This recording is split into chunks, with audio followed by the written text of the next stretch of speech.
Don't you do it, Ross. I hit the record button. Achilles, are you ready? I don't know if Ross is actually ready or not. Now I'm freaking out. But we took a little bit of time off. I guess there was like a holiday. I guess that happened. People want to go be with their loved ones and or have a child.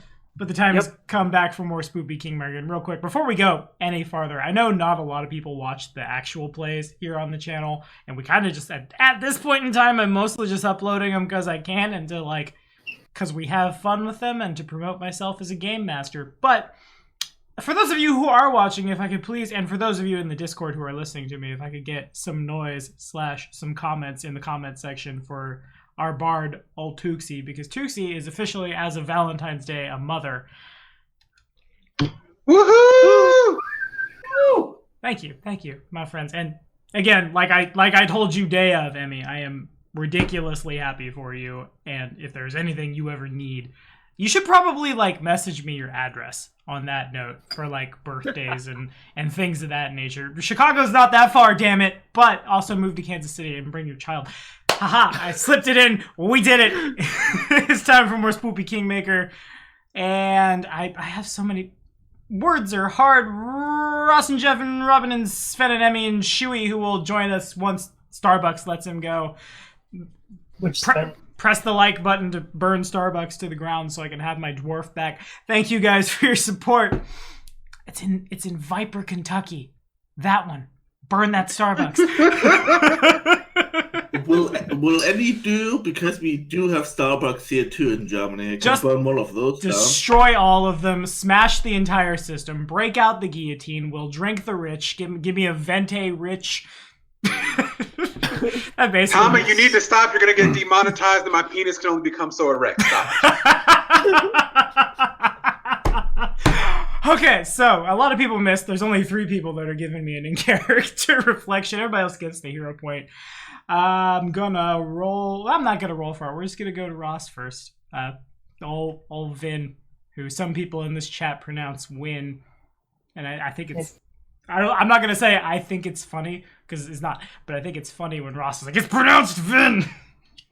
Nuclear Wessels. I've seen Star Trek. Our waterlogged druid. If you could give us that in-character reflection. I think he's muted. I'm not muted. I'm just like waiting for my chance to talk. You don't get a chance. I'm gonna ramble for 3 hours, and you'll pay me to do it. I was about to say nothing new. Hush. Quiet. Yes, I am the druid that tried to save his wolf and in the process got swept down a river. Because doggos are more important.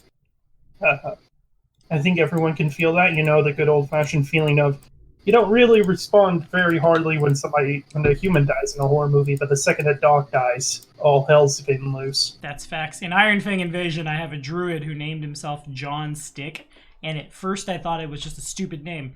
But then he asked me, because that town that you start in gets attacked by hobgoblins at the very beginning. And he's like, can I have a dog? Can we have that dog die for character development? And then I got it. Oh, yes. Yep. I like this man already. Okay, I think that's lame as I would play I play a dwarf, ranger, barbarian, fighter with the name Dutch the Orden. Now we're stealing character concepts. But yes, I am a native to the Stolen Lands. I have a lot of family members and whatnot who are in many different states of interesting alignments and beings, and I'm here trying to help these pompous rich assholes from out of the country not die as we hunt down necromancers and shit.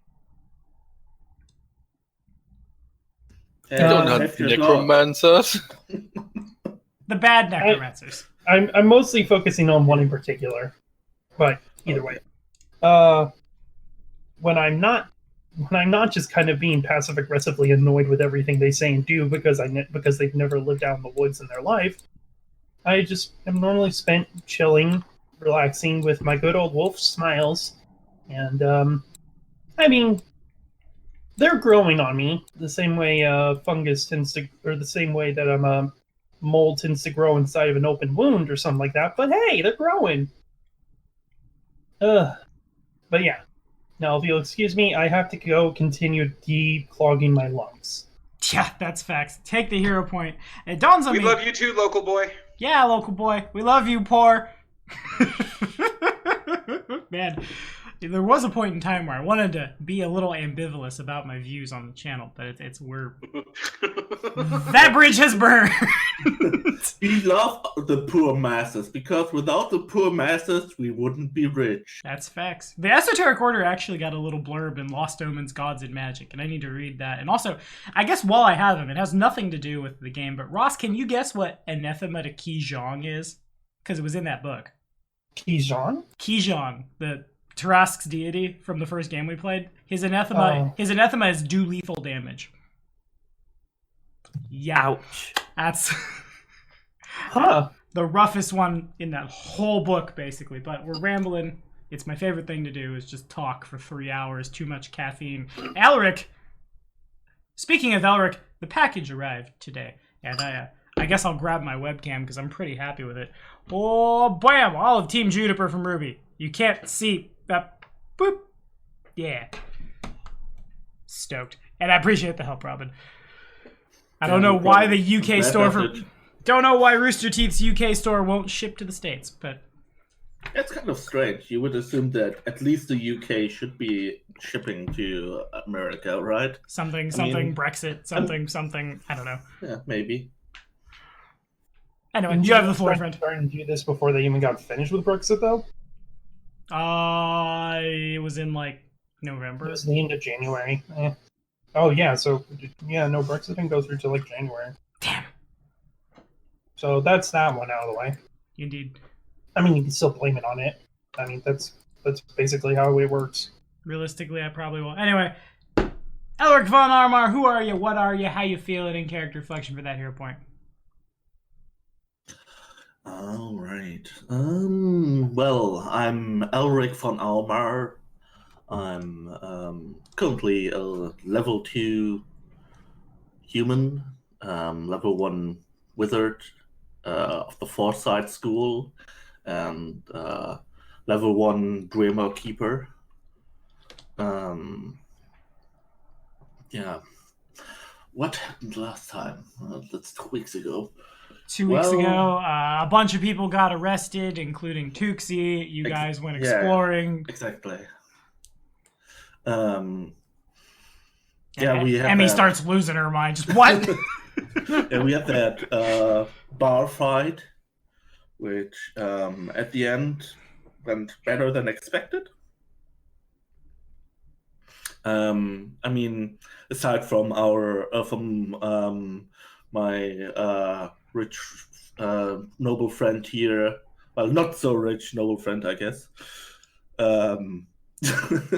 My pretentious noble friend, let's say it that way, got downed, but aside from that, pretty much everyone else was doing pretty well. We managed to put most of the mercenaries that we were fighting against either to sleep, knock them unconscious, or mesmerize them, so that we got to stop the fight before anyone died, which is probably also the reason why Tuxie got off relatively easily compared to what could have happened, because she was the one who instigated the whole battle, which made things problematic. Yeah. He called me a lizard. Yeah. The problem is that you casted a spell on him to initiate the whole thing, even though it was a non-lethal crowd control style of spell. It's still the whole this person started casting spells on people first. Witchcraft! Yes. Except definitively not, because we know what witches are. Bardcraft! Bardcraft. I mean, do we really know what witchcraft is? Because at the end of the day, things such as witches and all that sort of stuff are just classifications for a system that exists in the fourth dimensional war truckery that is outside of the game's world. And in reality, any mage could be accused of... I'm going to stop there because I expected somebody to interrupt. Spellcraft checkery! Arcane and Divinecraft. Yeah, I mean... Stuff my peasant brain don't understand. Kill it! I feel like hexes are more of a witch thing than normal magic. Well, anyway, we decided to explore the vicinity of the town, and so we didn't go too far from town. So once all our dwarven friends stops being drunk and our Azimar kobold stops being imprisoned, that we can quickly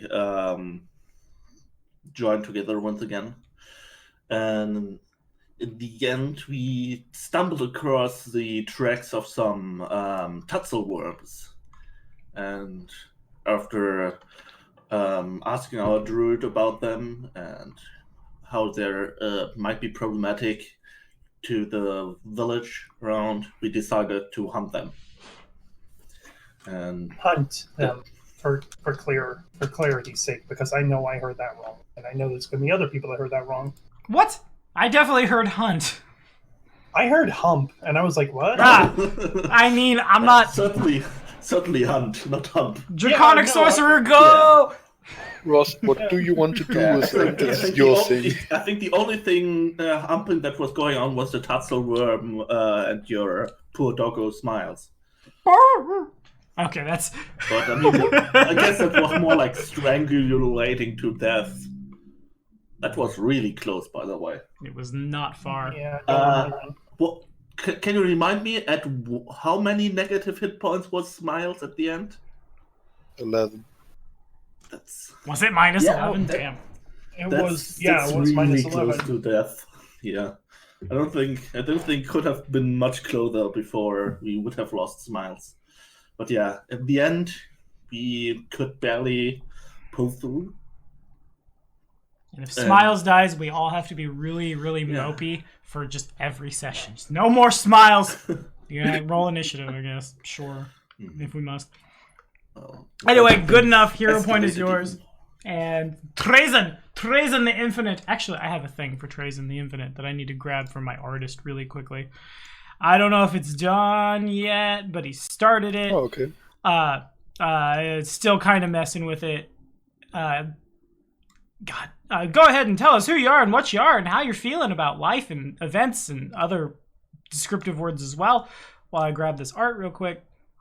I'm playing Trazen the Infinite, the necromancer of the group, high-ranking member of the order, and after the fight with the tatzelworms, I got some faint memories that I maybe have met a dragon sometimes in my early life, and I think I have to think a bit about it and try to discover more about what I have lost and what I can get back from this faint memory. Maybe it is helpful to know if it is a friendly dragon I met or not. Good enough. Works for me. Take the hero point, and it's in. I put it in T7 private. Artist working on a bat and a soy. Turns out those are harder to find on the internet than I might have thought. But we got the loot. I will put everybody back on the Esoteric Orders world map. Looks really cool. Thank you. I didn't realize how much I liked those till I realized they had 4 wings in flight. There's a little tabletop store here in the city that'll you can buy the minis from the mini boosters and singles, and there's a little Nasoy sitting in there, and it has 4 wings, and they're all floopy in flight, and it's dope. Anyway, Jeff, Emmy, y'all are good. Hero points all around. Congratulations. And what do team? Thanks. The 3 of you are fresh from the Tatzelworm battle, looted the stuff, found the things. Am I with them, or no? Is Emmy still in jail, or is Penny still in jail? Both are still in jail, and okay, also we're both in jail. Okay, yes, and Devin is. I put it as No, I think Devin wasn't in jail. He was busy cleaning his clothes because when he dropped unconscious, he fell into some.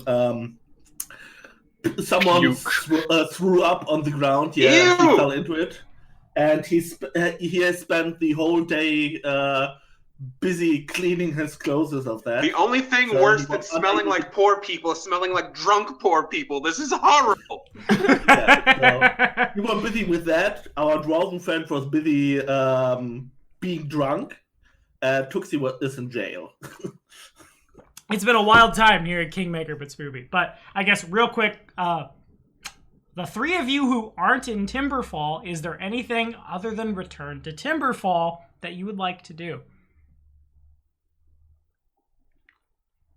Did we already find a layer of the Tetzelworm? I can't remember. Yeah, that was the Yeah, we found the treasure, the hoard.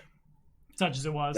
That's all the treasure stuff that we get at the end. I think that there was like some magical armor for Chewie. I think there was Plus one chainmail. yeah, I think there was also like, was it magical Some- or was some- it masterwork? Masterwork I think- rapier, small size. rapier. There's a.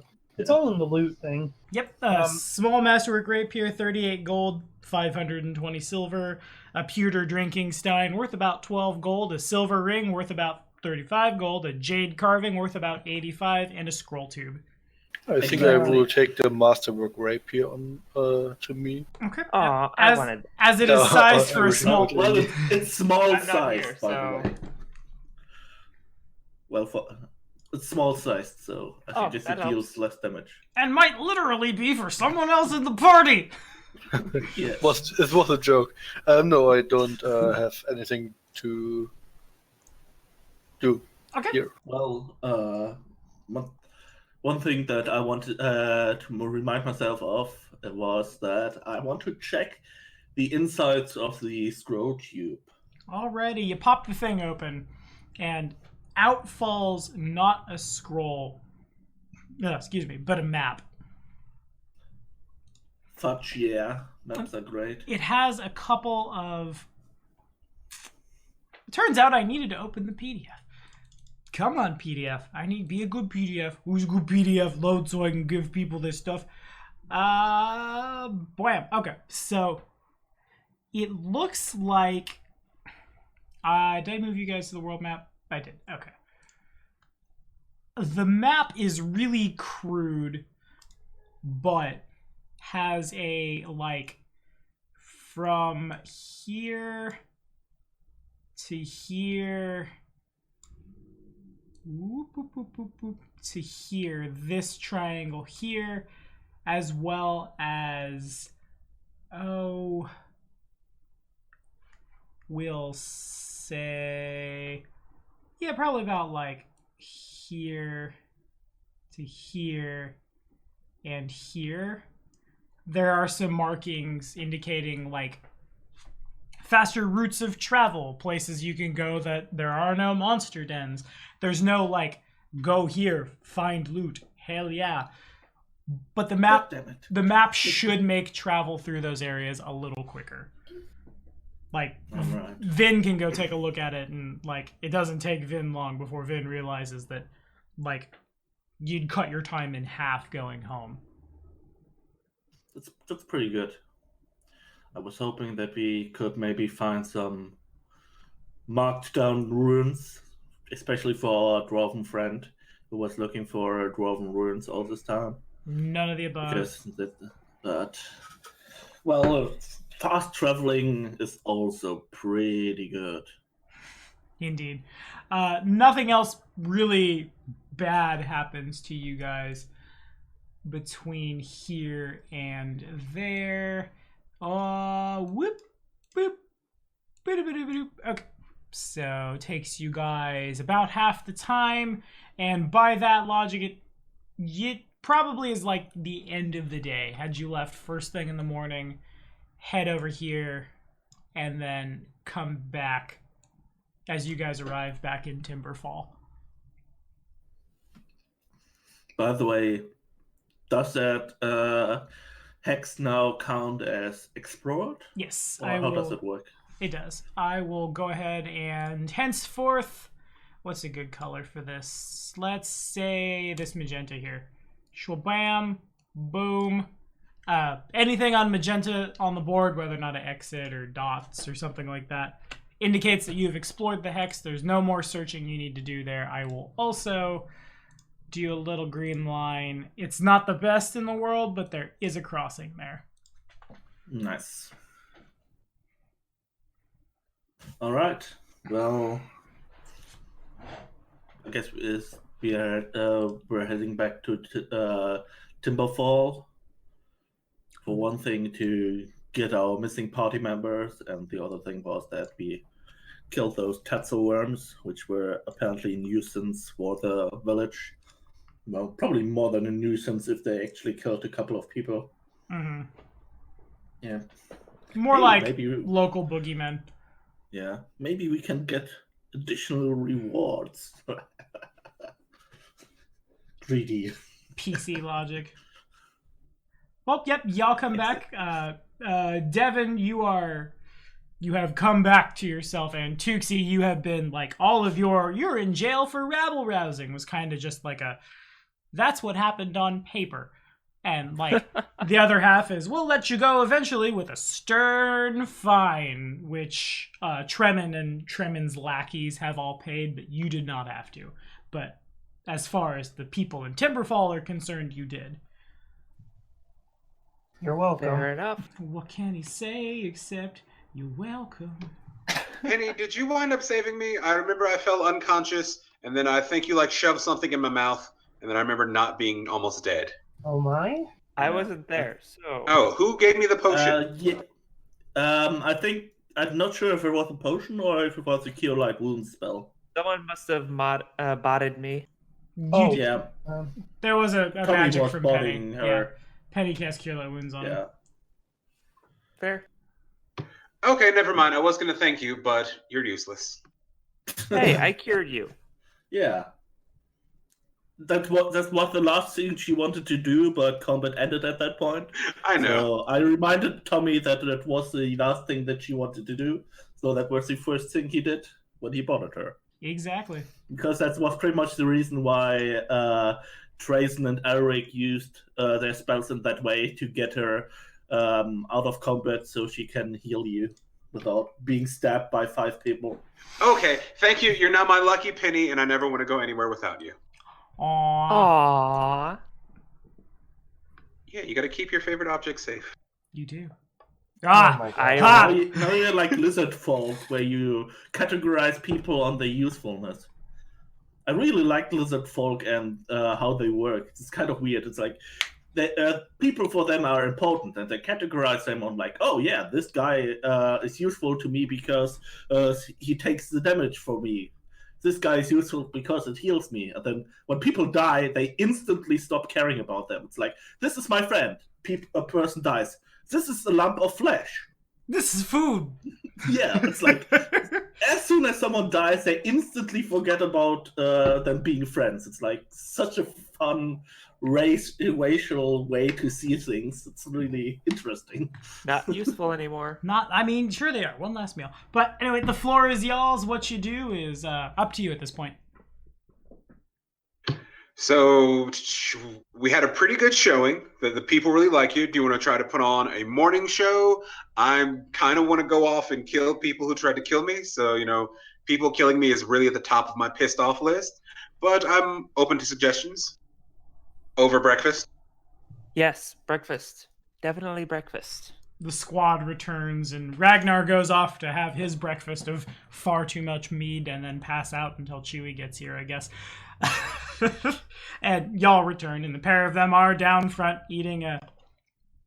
He's also probably busy bragging to everyone how awesome that shot was, because everyone else so far has only seen him fail miserably at shooting things, and now he was out of town. The first thing he does is like do the most awesome critical shot ever. Just promptly brain Now he has dragon. to tell people about them, and probably most people won't believe him. And that's where Chewie is for the next 3 hours. It's like, guys, it happened for real. It's like, yeah, sure, it did. Of course it did. Well, I'm first of all gonna be a really sumptuous breakfast, rich people breakfast. You need to do that. You need to keep up the image. That's for sure. Also, well, I think, in my humble opinion, we should continue exploring the nearby, well, forest, and probably also what's that? This is like grasslands, I think. Yeah. Hills. Yeah. The grasslands are up here. These are just like rocky hills, basically. Did we ever go talk to that mayor person? What? I think the leading people here are pretty much Wynn's family. Yeah. Cersina and Monroe are kind of the two that are in charge. Cersina, in fact, as I was going to come back in, I was going to walk. Vin was going to walk over to where Tuxie is and say, "Hey, you all right?" Well, let's just say that pancakes taste a lot better now. Prison food is not all that great. Well, Prison food. She sort of does air quotes with her claws. Look, you're lucky in general because I had the to reduce your prison sentence to basically being imprisoned in our room. So you were in our normal room, but you weren't allowed to go out. So. Yeah, I just. Why did you start that fight?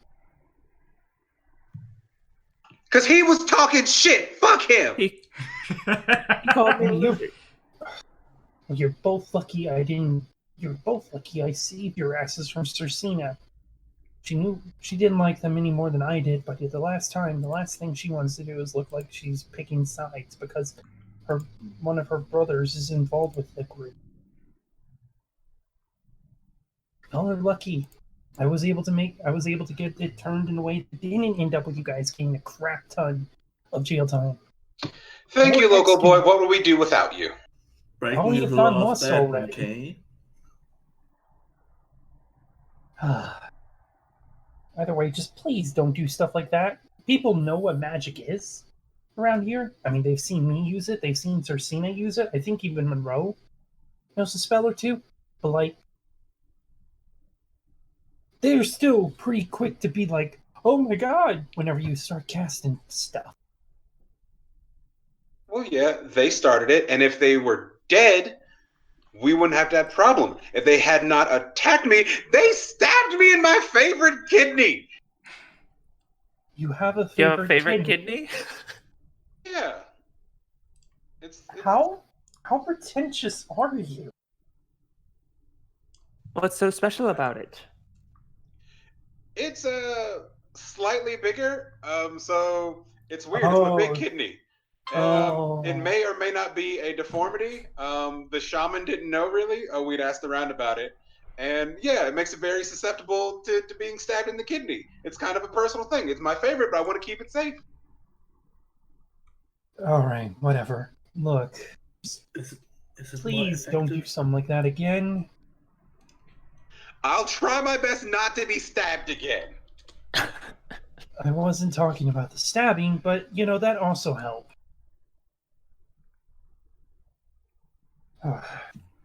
Just...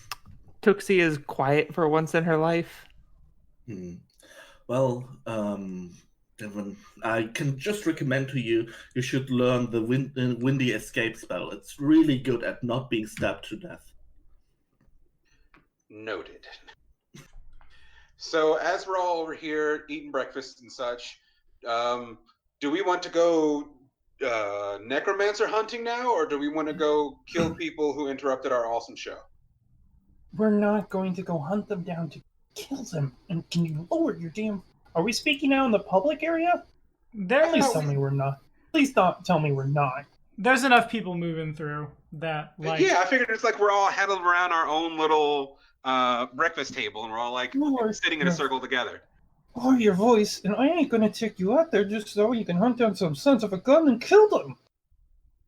Fine. You want to go out there and find them yourself? Go right on ahead. I ain't getting involved with that anymore. I don't want to get stabbed again, so fine. You can stand in front of me, and I'll stay behind you.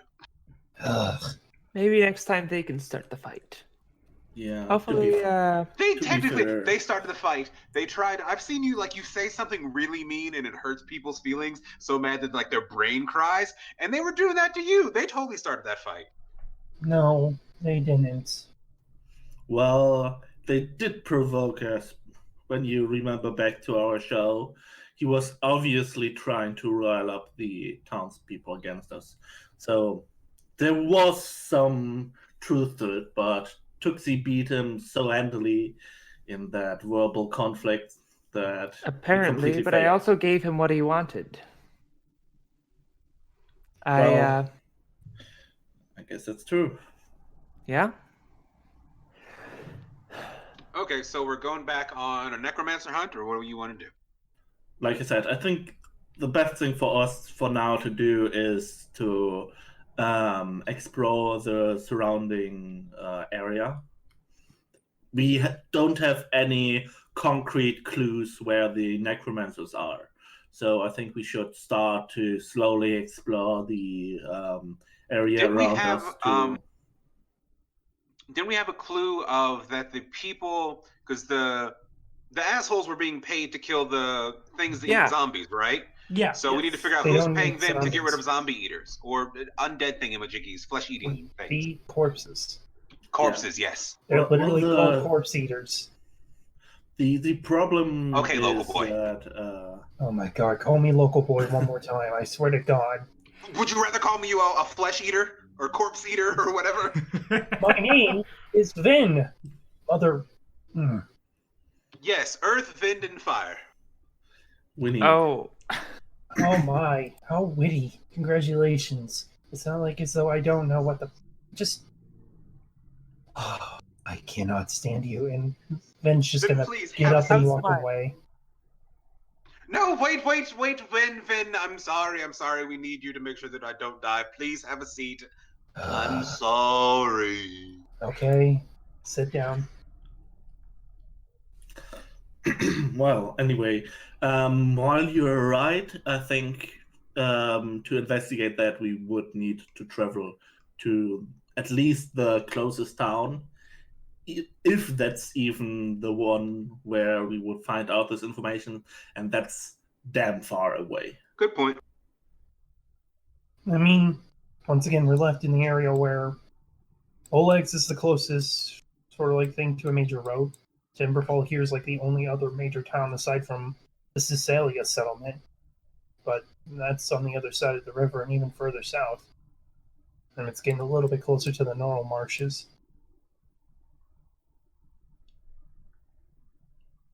If you wanted to, we could try and go all the way out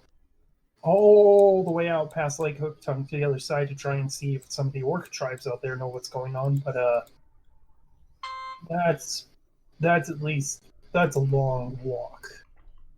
Yeah. Well, Like I long said, horse ride. I think our best option is to explore the surrounding area and hopefully stumble upon more, clues as to where the necromancers may be hiding or what exactly they're doing. Because, truth be told, I'm not quite sure what their current goals are anyway. They want to kill the carcass eaters, that's obvious, because they're messing with the undead. But what are the greater goals? Are they like amassing an army here? Are they trying to find something here? I have no idea.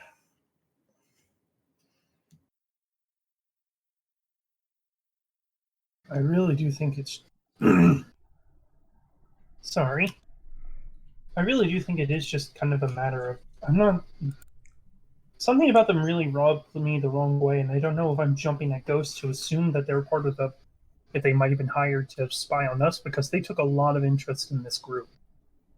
And I'm not sure if perhaps. particularly Well, our treason. organizations are arch enemies, so that does make sense. Yeah, but they weren't. What'd you exactly... say, Amy? I couldn't hear you.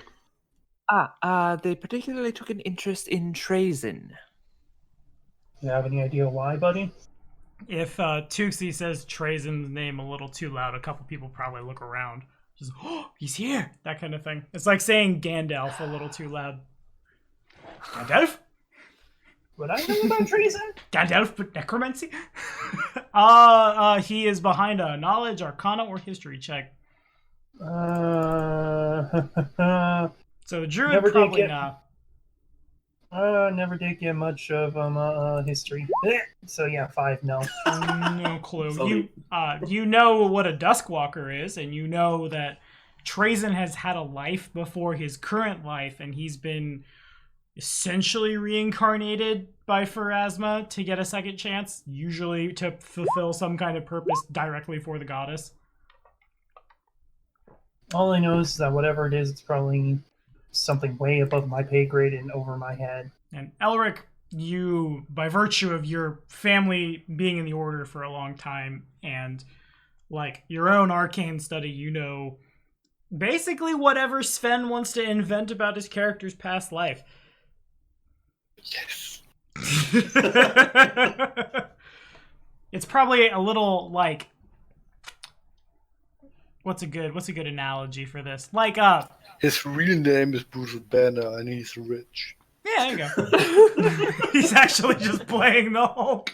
I guess the easiest way that I can think to analogy this from Elric's point of view would be like if I, who GMs and makes a little bit of money doing it, like if God forbid a meteor fell on Matt Mercer and he died and then came back because somebody told him to, and then we end up in the same Chipotle. It's a similar effect. What the heck? What the fuck? Somebody write this story. I work at a Chipotle. It's the closest I can come up No, with. I know. Just the whole thing in general. I'd watch that movie. It'd be a good movie. That's a really crazy movie. Starring Tommy Gaddy, Matthew Mercer, Chipotle shenanigans. You want a burrito? How do you want to do this? God damn it. But yeah, no, there's. You definitely know him, you know of him. Your thoughts, feelings of him, on him are your own, but was a very powerful wizard. Died in accident involving necromancy, and Pharasma said, no, go back. Undo. No dying on my watch. Load that quick save. Load the quick save. F7. Alt F4. Basically, he's Delete even System more 32. privileged than us nobles. He actually gets to come back when he dies. Pretty much. I'm staying above nature. Now, in fairness, I don't know how nobles die in this setting, because certainly you have enough money to go get a diamond, right? And just, nah, true resume. I ain't done yet. I guess your time still Old comes age? up. Yeah, fair enough. And that's how we answer that one. There we go. Can't you be resurrected if you die on old age? And that's Well, you Yeah, can, the but carpal you will tunnel die will be right real. away again because your time's up. right. You need So like. how about those woods we need to explore? How about the plot? Does the Well, plot have that's why I say pancakes? explore. Blood what? There's definitely a lot of things you could explore. So you haven't really like. There are things that are animating. You're not sure why they animated. There's people that are hunting carrion eaters. There's like bounties from Restov. Go hunt carrion eaters. We'll pay you. Oh yeah, did handsomely you tell for us them. about that map that you found? So what's on that map of where the cool shit is? Nothing really, Well- except just like you could travel those hexes a little quicker. Okay. Yeah, exactly. If we're going to do that, I say we start there. And Mhm. One of Cut down the exploration. few things that we have marked down on our current map I see is the old Dwarven Tower. But I think I don't want to explore that without our Dwarven Cleric being with us. And currently seems to be still too busy drinking and bragging about his gun skills.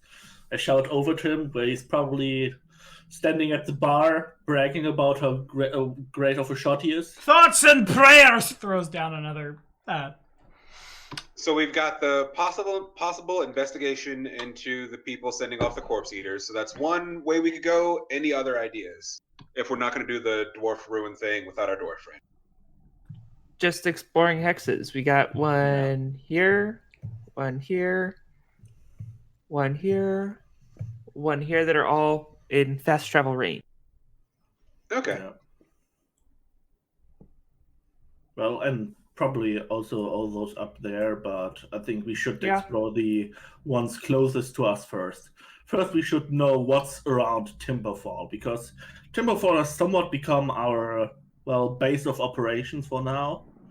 So we should... Oh, that That makes reminds me, can someone get the rope from the wagon, please? This group has learned the hard way several times what happens when you leave the rope behind. Yep. Oh, carrying crown. Okie doke. So do you all want to do the closest hex to us? So whatever's closest, fastest, and cheapest. From where y'all are, that's basically anything inside that red triangle. There's Timberfall sits on a, like, I don't remember if I said there was, there's not a bridge there. It's just, there happens to be, like, the water is a little shallower-ish. It's still, like, swim checkable or borrow boatable, but, like, it's fordable.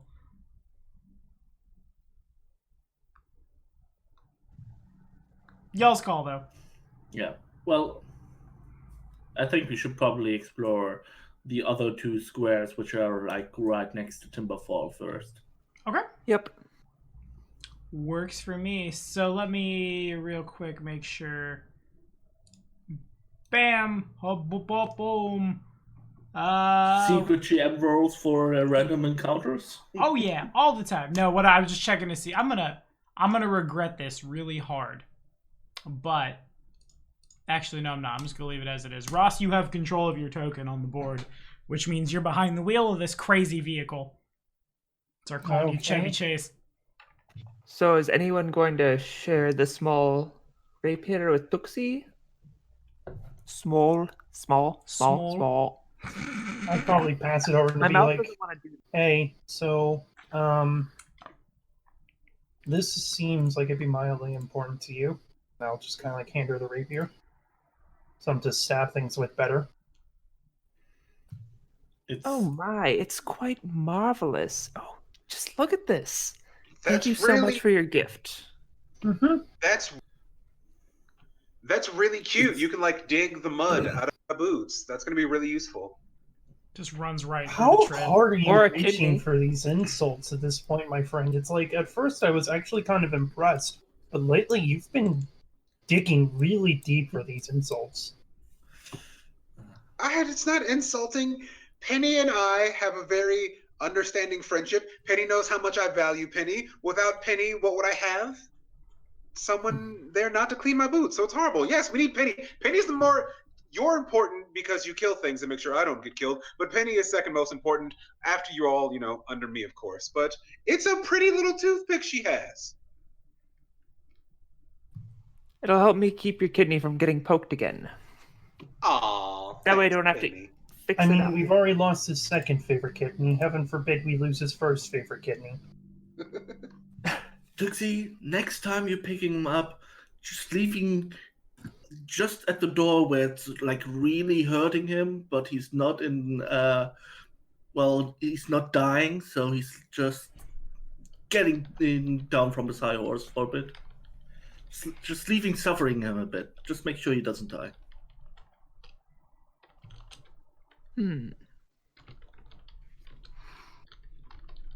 So, we got everything? Are we Autobots rolling out? Yeah. I think Everyone we turns will into out. vehicles. How about we go... Trixie's writing smiles again. Okay. Of course. How about we go to the one in the northeast then? The hex in the northeast. Okay. You should be able to move your That's token, what I had my Ross. eye on. I'm just making sure. I was giving a pause to make any objections or anything like that. This guy, No. so kind. Politeness. Please support us try. on Patreon for Ross, the friendly friend of friends. That's literally his Discord handle. I know, I love it. I came up with it the first time I saw custom settings. So it takes you guys, like, with that map, you can it seems like you would take farther, like longer time to double back on all the things, but all the paths you find are just like the slopes are the most gentle. There's nothing obstacles your path at all. If everybody could make, if you want to explore the hex, it will take about half a day in this square, and it's everybody makes perception checks. There's not necessarily like move the hex and here's a thing, unless like you move to the old Dwarven tower, which is very clearly visible on the horizon. Oh man, I miss Lulu right about now. Yeah, me too. Too bad she died. Ugh. Oh, it's a roll perception for I was Smiles. talking to Can my family Yeah. do a perception check They too? can. Oh, I was talking. Thank God I'm here. Talking to my Metamore about that earlier. I don't ever feel bad killing PCs, but I do feel bad killing their animal companions, especially when they're not magical. Like, It's always worse when the dog dies. if Smiles had gone down, I'd have been not good. It hurts. It hurts. Okay, so Don't even think about it. It's too painful to even bring up the idea. no, we don't target the wolf. The wolf has plot armor. No, don't. No. I'm not. Yeah. Don't worry. Okay, so the first thing that dawns on probably all of you, like immediately behind it dawning on Smiles, is you can find the tracks of the band of the Scarlet Hand. They aren't like trying to hide them at all, and there's a lot of them. Some of them very clearly aren't the best at moving through the woods. If you wanted to, you're not necessarily like, you might have gained a little bit of time on them, but you could like continue to follow them, maybe not rest, maybe do a force march, try to track them down. Further, it's a little harder, and really probably it's just Smiles that gets it by scent and then like reports back to Vin when there's a little bit of like puma hair that's hung up on a branch or something. It's also pretty clear the trail is a little older for Ro, but Ro has come through here as well. Obviously, like on his way to Restov to deliver the letter for Elric. All right. I'll Okay, point those but out to everybody and kind of stand up. Can I tell what direction roughly the tracks are heading in? Whose tracks? Not Rose. I kind of know where Rose is going. The Scarlet Hand. Looks like they're probably going to try to go to that, like, the crossing over here. Your best guess is they're probably heading back to Restov. That really deep one? I thought that one was really all that good because it was really wide and pretty deep. It's that or cut around through here, and you assume that, like, somebody in the squad has some means of getting around it. Like, they had a ranger in-house. For all you know, they've hidden boats or might have some kind of, like, ways of getting around it. They seem to be making a beeline. That's fair. Yeah, I mean, they are banished from here, kind of. So, makes sense. Mm-hmm. Well, I don't know how deep the grudge of the other people towards these mercenaries is. I don't know if we really feel the need to force march and try to fight them.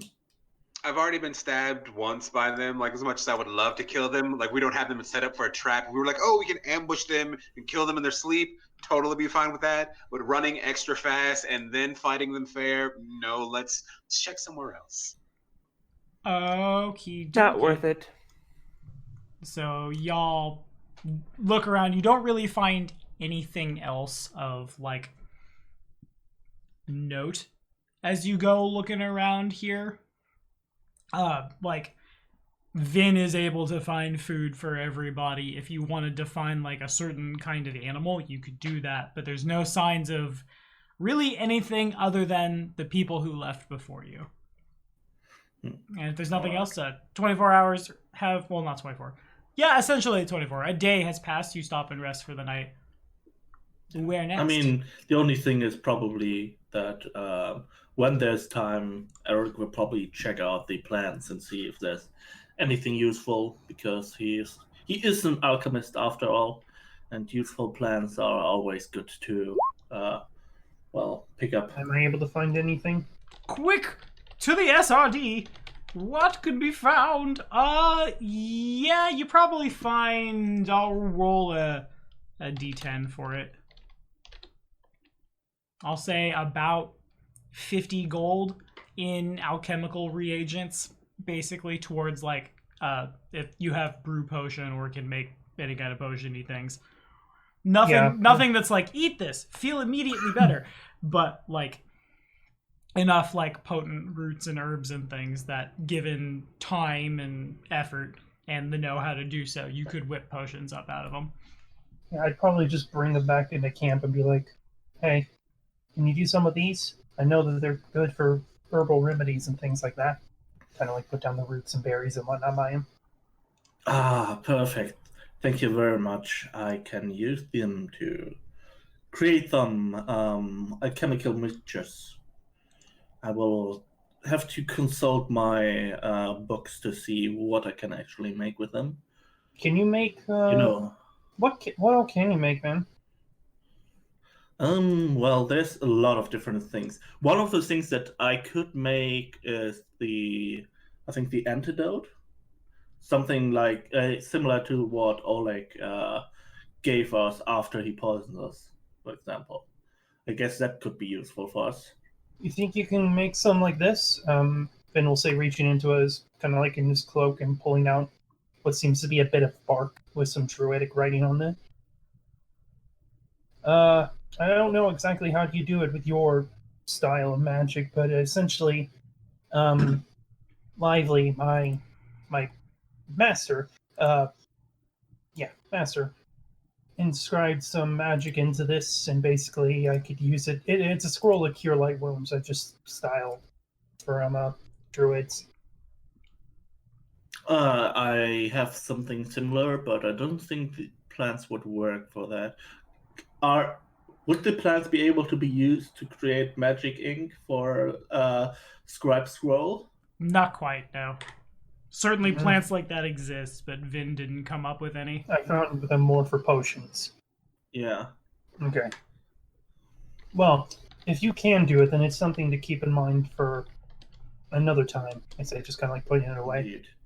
After all, it never hurts to keep a lot of those. Check what the antidote craft check is, by the way. To the SRD. It's just a fun thing to yell.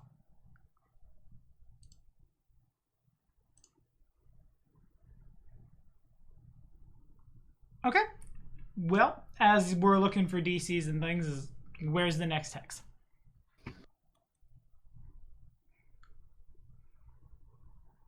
So we went north. Do you want to go south one?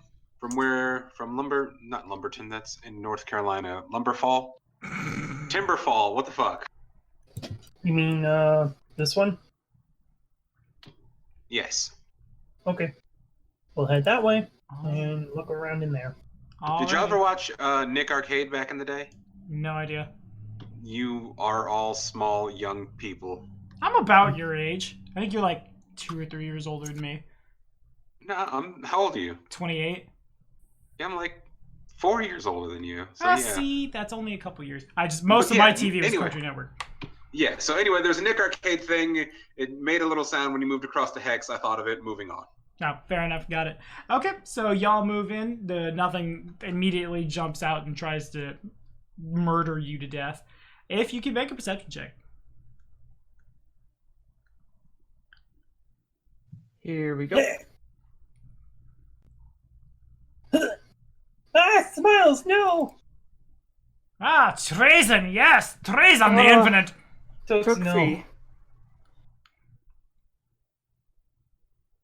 Smiles and Tooksy, I guess, are just messing around too much to pay attention or something. A little bit. Ooh, a natural one that results in a 1. 1, 2, 3, 4, 5. Okay, so as y'all go moving through the forest, it's probably like just Tooksy that doesn't, like, strictly speaking, notice it, but it does get really quiet, like, as you're moving this far south, kind of out of nowhere. The sounds of birds and bugs and things just that have been background noise for the adventure this whole time just kind of fade away into nothing. And it's Trazen that sees it first. You guys come to a clearing. And in the center of that clearing, there's a... It's hard to say from here, but something lies in the middle of the clearing motionless. Eventually, Elric sees it too, and like the whole squad sooner or later, like, that's a thing. What it is hard to say. Trazen can make it out a little better than everybody else. I'll just send Norbeert over to investigate. Okay. Yeah, if Norbeert can make a Knowledge Arcana check. Wait, Norbeard? That's his name? This whole time I thought you were calling him No Beard. Well, it's supposed to be like Norbert, but then like with a funny pronunciation to it. Norbeert. Definitely See, not. I thought it was just someone who is bald, a bald bear. Oh, no. It was a funny play on words of try to make Norbert sound more fancy and bougie. No, I totally thought he was No Beard this whole time. Captain No Nope. Beard. Just bougie. Same. Everybody sees the giant death koala move over. Nothing bad happens to it. Smiles probably is the most uncomfortable, and any like pack animals that you guys have brought with you are like noticeably anxious. Smiles whines a little bit and sniffs the air. What's going on? Can I tell what it is from nature? Yeah, Vin, you probably get it around the time that like Nobeert moves forward and moves back, and dawns on you that what you're looking at, about the size of a horse with like platinum silver mane, it's a unicorn. And from the like judging of how quiet the forest is and how uncomfortable the forest's critters are, it's dead. Oh, damn. It's My eyes the- are gonna... Probably the nature equivalent of like Dead angel. a local lord, I was gonna say. Like if someone went and killed Cersina. That kind of I'm thing. gonna go eyes wide and say, oh no, and just like run out to the corpse. And so you do. I'm gonna kneel down beside it and I guess look it over to try and see if I can identify how it died. Sure. Heal checks for that would be good. This is where I'm glad I heard you, sir. Yeah. I did put ranks in heal. You gotta put those ranks in heal, my guy. Okay, I- so I mean, I'm the healer of the group. it becomes real obvious. Like the first thing that is like a dead standout as you move in, as you know what you're looking for. The wound, when it happens, they'll close like that, so the unicorn doesn't bleed out. But someone has like snapped the horn of the unicorn off at the brow. You go looking around and up and down it, and there's a little, I don't want to call it a pond. A pond would be too deep. There's a 1.5 foot dent in the ground that is full of water. And as you get a little closer, you smell the scent of like mold and rot and all this other stuff. And you're like, maybe this is the unicorn. But as you go looking over the unicorn, there's like insects have not touched the body. There are 0 signs of rot. The smell is coming from the water, which is like, it's not bad foul, but it's like gross foul, that kind of thing. It looks like, near as you can tell, the horn was removed like not like long after death, otherwise there'd be a gaping hole, but basically within the first minute or so after the unicorn died, someone removed the horn. But there are no marks on the body to indicate what did this. No marks on the body, and Wait, that how do weird we know it's how do we know it's a unicorn if it's silver what's missing? mane. The silver Okay. mane is a dead giveaway, And the success on a nature check. and the fact that there's a very obvious spot on its forehead that Finn can point to that shows there was a horn there. All That's those the reason things I'm- make sense now. I Yeah. go back to being Yeah. quiet. Also, Oh, you're fine. also probably unicorns' fur is probably way different than a normal horse's. Yeah. I mean, it's a magical creature. Finn's just gonna like kind of put his head to the creature, kind of like mournfully, and mutter like a funeral rite, sort of in Druidic. Okay. Well, one of the things that Elric would like to do is consult his books. How powerful is a unicorn? Because Arcana checks, whatever nature killed checks. it needs to be as powerful or more powerful than it, right? Yeah, that's a fair. Or bit of logic. there were several of whatever attacked it. Okay. What was that? Knowledge, nature? Nature or Arcana. All right. I mean, it's the same roll for me. Let's do nature because it's more fitting.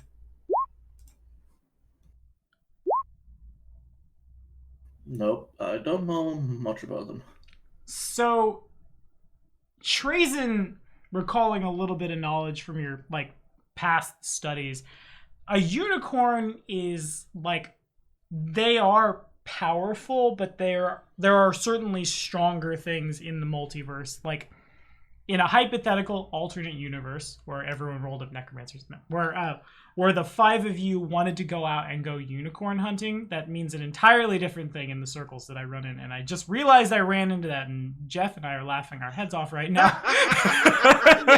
Yes. That'll be a good story for later. But I gotta refocus after that one. I ran smack into that.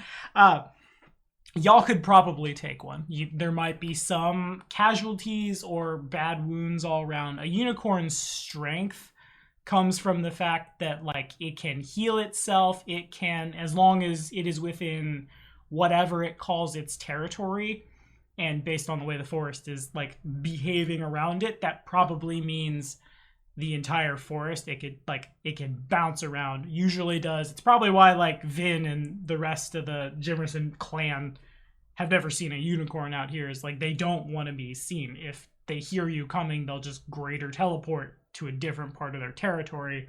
They also have constant magic circles against evil on them. Their gore hits for real hard. They're constantly aware of the presence of evil. So I guess also what I'll say with the heal check is it does kind of look like the unicorn was caught by surprise. Which is all the more concerning when I bring that up. Speaking of which, do I need a knowledge of nature? Is there a special druid thing for a dead unicorn, or is it kind of just I should bury it or burn it or what with the body to be respectful? You don't necessarily need to make a nature check. Whatever works, that kind of thing, as long as you don't try to raise it or something. Okay. Probably bury it, I assume. Nah. We have necromancers about. It might be best to burn it. I nod my head, and I'll start gathering kindling and whatnot to take care of it. Okay.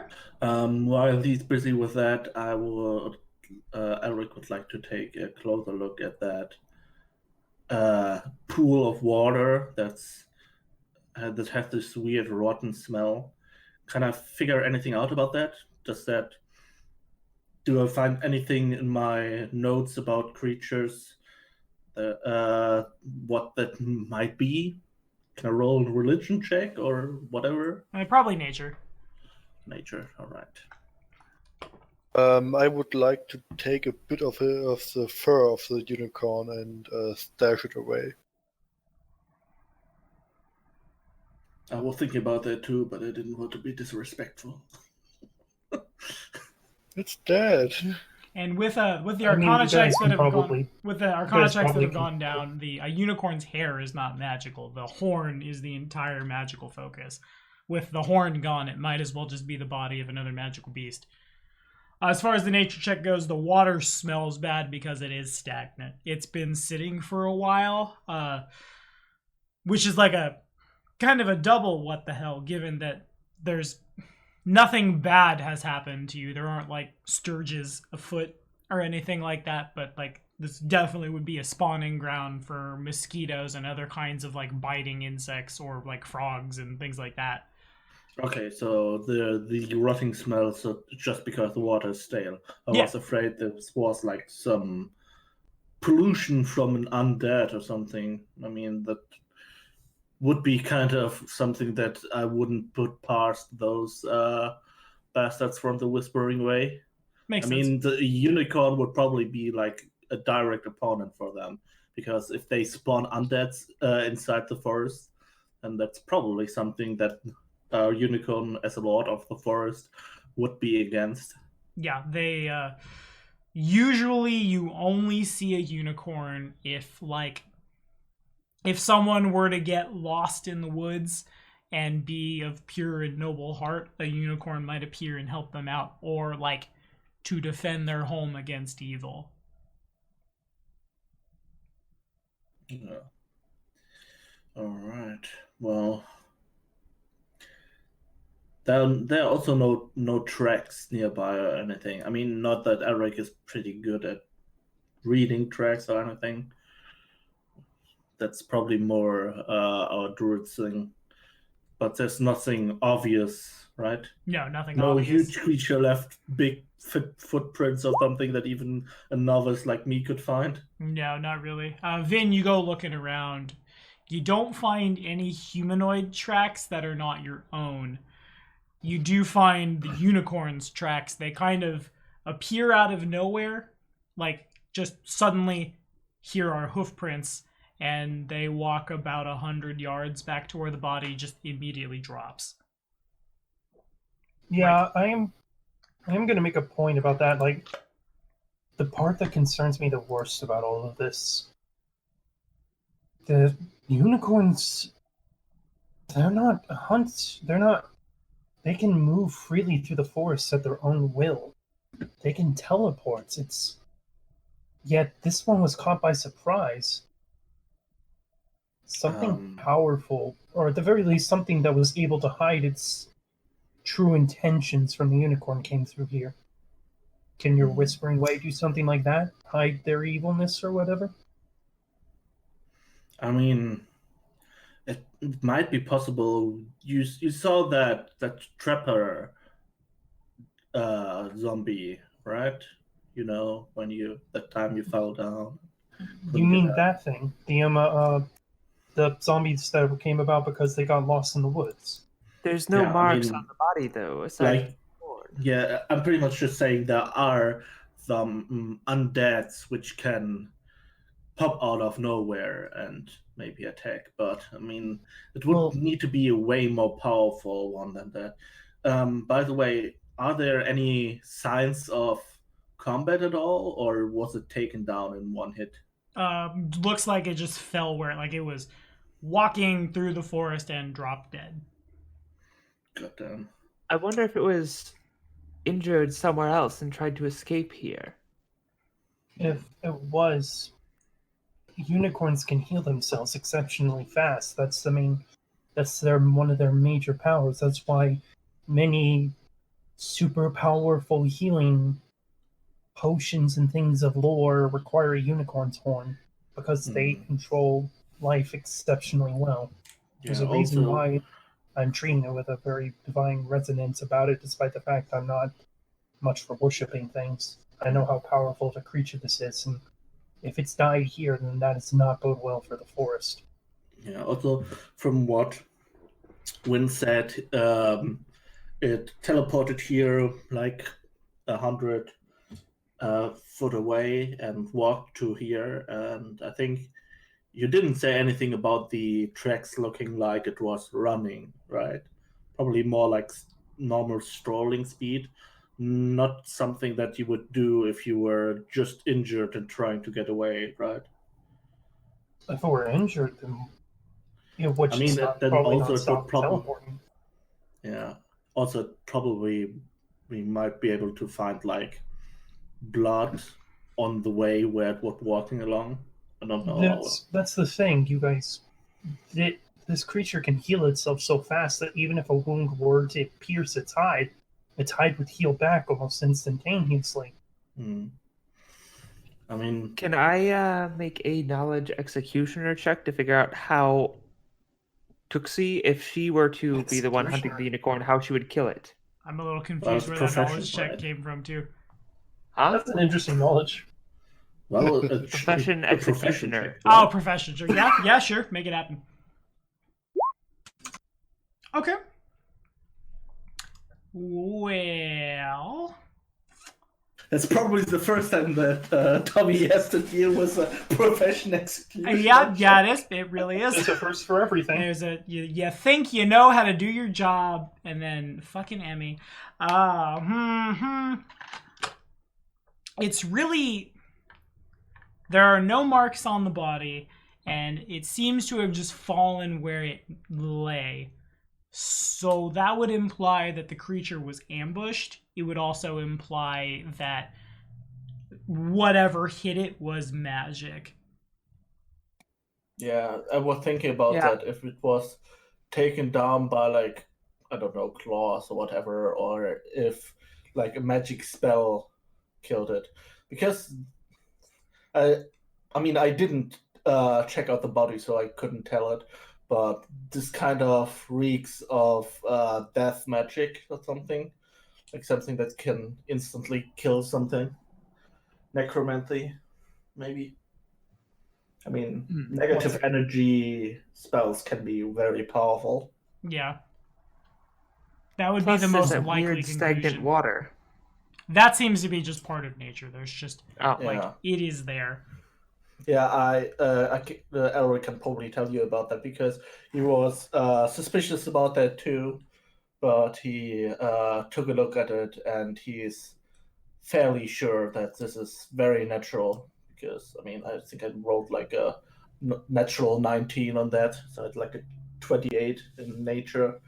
And I couldn't see suppose anything. poison is out of the question as well. Yeah. Yeah.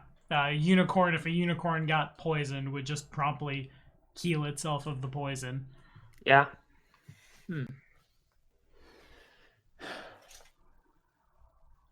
There are certainly, Someone- I guess the Oh, final okay. thing I'll give the executioner check is there are several lines of inquiry. Like, you don't quite have all the information, but if you could find something that saw it, you could. And certainly, like, everyone assembled here has enough wits and know-how and things to, like, if you wanted to perform your own, like, investigation. I mean, there are no animals around, right? Currently. There are. They're just really, really, like, somber, quiet. Matter of fact, as Vin starts performing the rites, there's probably a couple, like, what's a good bird for this part of the world? A couple, like, orioles come, like, fly down next to him. Win, my friend. I don't know exactly what druids can do. Are you able to communicate with animals? And how well are you able to? If you can.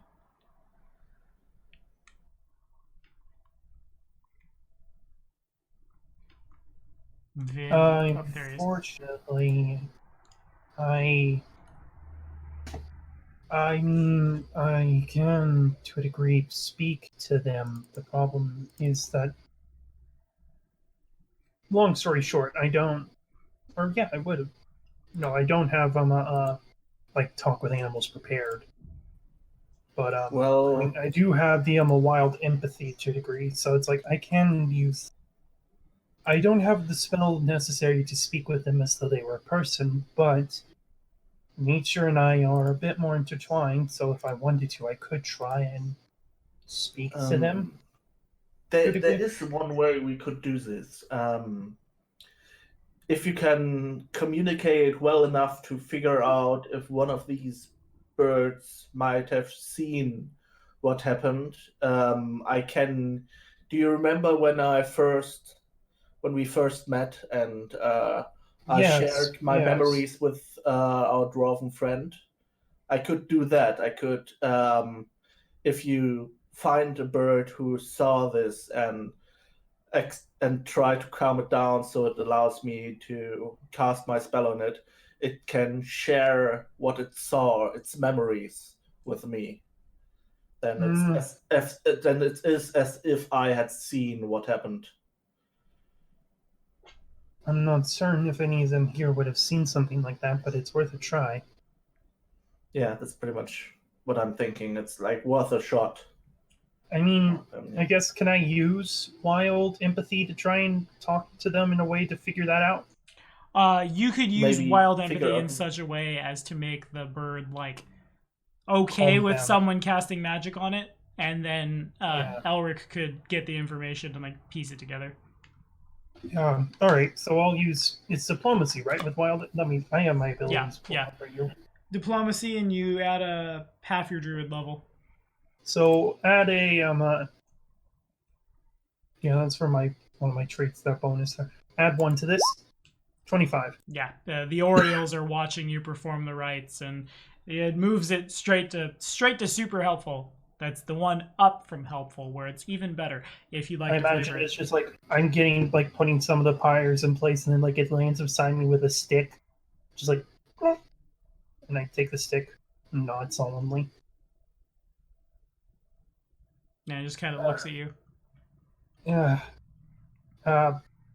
Elric, Yes. perhaps this one has seen something. Friend, we need your help. I'll say, kind of like do it in Druidic, and like kind of put my hand out as if to have it perch on my arm, if it will. And it flies right up. All right. And I'll look over to Elric. This won't hurt it. This is not going to hurt it, right?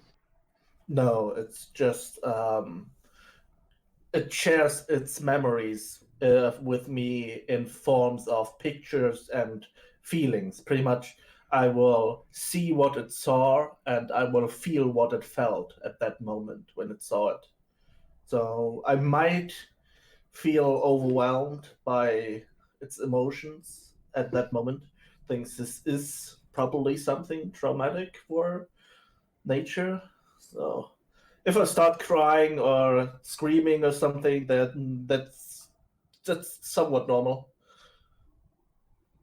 Emotions can be difficult if shared, let's say.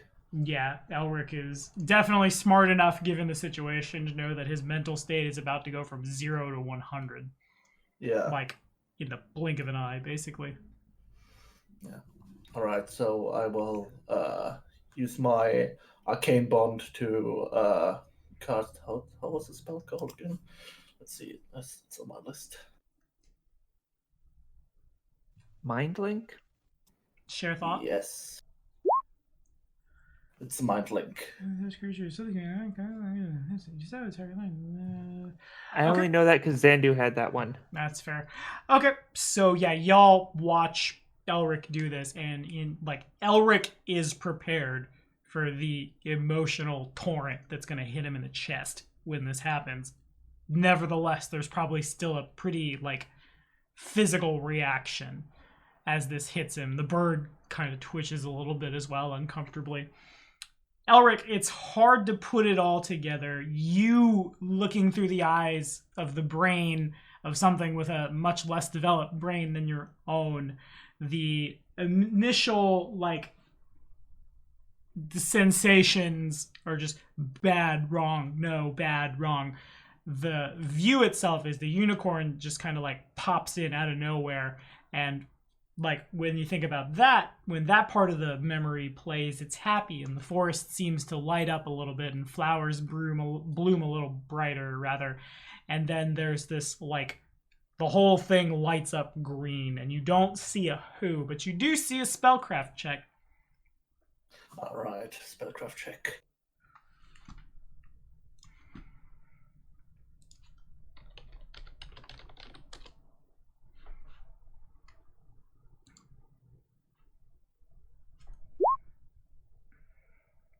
And that is an 18 is, yeah, it's good enough. The initially the color is a very bright Disney villain green, but that's only a halo around the ray of black that just kind of appears out of nowhere and strikes the unicorn in the side, and the unicorn just to the ground as something hit it with an enervation. Something that would just suppress the life force of a living creature. Oh, damn. Must have been powerful innovation. It is. It will. It's something, if you asked Trazen probably knows a lot more about the spell. You yourself, it's probably on the level of magic that some people in the Von Amar family, if there are wizards who aren't you, could cast, but that doesn't mean it's not super powerful magic. That's basically all you get, is like an image of unicorn shows up, happy, then light unicorn drops, bad, wrong, no. I guess at the end there's kind of a, like, the final note is just like of somber, like as if someone really important to you had passed, like someone who had authority over you, someone you respected, and someone also who you would consider a really close friend. Well, Eric is probably trembling, and without him realizing it's probably there are probably like tears running down his cheeks from the shared memories. Mm-hmm. Well, he turns to Trazen and says, I saw an image of the unicorn arriving here, and at first everything seemed fine. Then I saw a green flash of a spell, a powerful spell of innovation that drained the unicorn of its life force. I couldn't tell what spell it is. I tried to describe it closer to see if Trazen can figure out what kind of spell that was based on my description. Yeah, Do you Trazen. know what direction it came from? Trazen definitely can, like, that was innervation. The Nisoi probably gets visibly uncomfortable at the talk of this powerful level of necromancy from probably not the good kind of necromancer, but yeah, no, Trazen, you've probably cast the spell in your memory. Real quick, I need to jump up and run to the potty. I think I say that like every actual play these days, but I will be right back just a sec. What is biting you in the butt? My water bottle. Anyway, I'm back. Trazen, you definitely know. That was an innervation. Tuxie, no, you didn't get a direction.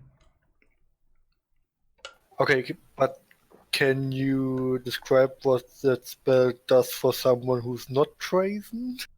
For maybe like Sven, perhaps? Yeah. Yes. Gotcha. Okay, so you point your finger and fire a black ray of negative energy that suppresses the life force of any living creature it strikes. You must make a ranged touch attack to hit. If you hit, the subject gains 1d4 temporary negative levels stack. Assuming the subject survives, in this case they clearly did not, it regains lost levels after a number of hours equal to caster level times blah blah blah blah. If you were to hit an undead with it, they would get a bunch of temporary hit points. Oh, okay. So basically So what one happened of the good was spells. the unicorn died by having its life force just kind of like as if one were to turn off a water spigot, that kind of thing, just, and then it's off. And that's definitely why there's no mark on the body either. You both the wizards realize that you probably, if you were to go over and detect magic the body, you'd get a little bit of necromancy from it. Not like a overwhelmingly mind-boggling one, but that would be the evidence that it happened, basically. Okay, but I don't have detect magic. Not prepared. Fair enough. Oh, I was about to So say you don't have to detect magic prepared. 2 wizards, a bard, and a summoner, and a druid. One of y'all has detect magic. I have detect magic. It's one of the 3 cantrips I have. Indeed. Wait, we're 2nd level now, right? Oh Uh-huh. shucks! I forgot to get one more. Da-da-da-da. So, did you see what direction the ray came from? That's You a good question. Did not Did I? know. Just kind of appeared out of nowhere. Yeah, it's probably also really confusing to see things from a bird's perspective. Mm-hmm. From eyes They that probably, are formed I mean, to see, like, at least what I know telescopic. from birds, they move their head a lot. Mm-hmm. There's probably a lot of, like, the vision changes, like someone were to grab a camera and shake it violently, the eyes focus in a different way, things of that, and also like the memory. It's not like hitting a like rewind and play on a tape or something. It's you are processing the memories of a small creature that doesn't have a whole lot of concept of emotions, but understands bad, scary. And oh, good. Very much. ah, friend. Oh, shit. That's basically how that goes. But yeah. By the way, one thing that would interest me, if with using this trick by like sharing the point of view of a bird, would that be enough to, like, let's say a bird flew above an enemy camp? Would I be able to remember the layout of an enemy camp? Yeah, probably. That's cool. Eventually. Yeah. Dope. Yeah. That's something we need to keep in mind. Oh yeah. Indeed. I literally got an ability that allows my wild shapes for small creatures to be twice as long. Nice. Yeah. Yeah, I don't know why that's a trait. That's a trait ability So, that exists. It's I mean, there's a smiles sheet. That's why I don't see it. Yeah, some traits are just really good. that's Pretty much Uh, a lot of traits Beast are of given. the whole Beast of the Bayern Society. Hunter thing. yeah, Beast of the Society, double wild shape time for small or medium creatures. Yeah, all the society traits are really good for like low level play classes. Like Berserker of the Society is flat, just like here's 3 more rounds of rage. Honored Fist gets you key points, That one just doubles my wild shape for like small and medium, which is really super good if useful I'm for the using it. 4th level druid who can only turn into small Yeah. and medium animals. And for you in the long run, that means for days on end you're a blue jay. Yeah, exactly. It's real good. I hope you remember later on to turn back to human sometimes and don't stay small or medium animals permanently. Sure. Isn't that the plot of one of the guys from Animorphs? That's is Tobias. That's literally- all Tobias. Yes. That is literally. I knew you were going to reference. How do you Animorphs. know, Ross? I've read Animorphs. I'm very surprised.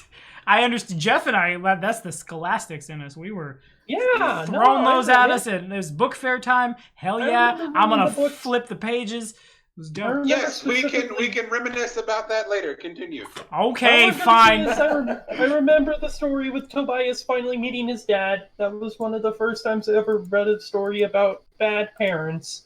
And aliens. Aliens. Anyway, before I Jeff shows up at my house and beats me for not GMing for him. I'm itching. It's been too long since I played a game. I'm trying to get into one. That's Yeah. right. Jonathan, And we missed last session. I did. I was looking forward to that. I'm gonna- Session before that, I'm Jones. I'm gonna ambush you guys with zombies just so Jeff can be happy. But yes. I mean, that's fitting. Yes. What do now, team? If it fits, it ships. Well, I If it fits, it think sits. we probably keep exploring, I think. Okay. Yeah. Keep on keeping Yeah. on. By the way, could you mark the explored squares? Yep, you got it. Did we burn it already? Well, we just should finish fine, this first, right? probably. We also did this one. Yep. Do we have time to do another one today? The actual still, yeah. Given that these have been explored, you could do one more. Perhaps. Maybe Do that that one. Yeah, I was thinking this one. Fair enough. That, by the way, is Okay. probably like one of the greatest points for base building. I see 2 rivers and a lake. It's And almost it's like on that's where the grassland. Staglord's fort sits in actual Kingmaker. I Not mean, this it time, makes Clyde. sense. It's a perfect place for base building. Mm-hmm. I wonder if people Funny. actually have like I mean- in real Kingmaker, it's like you could use Oleg's if you want, or maybe the Temple of the Elk, but probably the Stag. I feel like everyone uses the Staglord's fort because why would you not? Okay. Y'all go. You move closer. The Tuskwater is a pretty deep lake. It's if those hexes are about 12 miles from one point to the other, it's not a small area. You guys go looking around. Vin finds them. Smiles smells them. There are some tracks at the there isn't sand, but like at the beach at the lake. It's real easy to identify, especially because you know they're from the region when you see several what looks like slithering something or others that come out of the lake and move around. There are Caecilia tracks here. It's not uncommon for them to, like, their settlement is over by Candlemere, but they pretty widely consider all of the water of the stolen lands that they can access to be theirs. This is mostly because people don't contest them because, like, no one's trying to live under the sea. You know what I mean? It looks like they were here a couple hours ago and just, like, came up to the shore, moved around a little bit, and then back into the Tuskwater. I'll bring that up. Yeah, interesting. Don't see many Caecilia tracks often, since they tend to stay under the waters. They do, by and large, keep to themselves as well. Our people probably don't know, I mean, aside from our druid, what those creatures are, right? Is it common knowledge, or... Maybe. It seems like somewhat obscure knowledge. They're behind nature checks. Okay.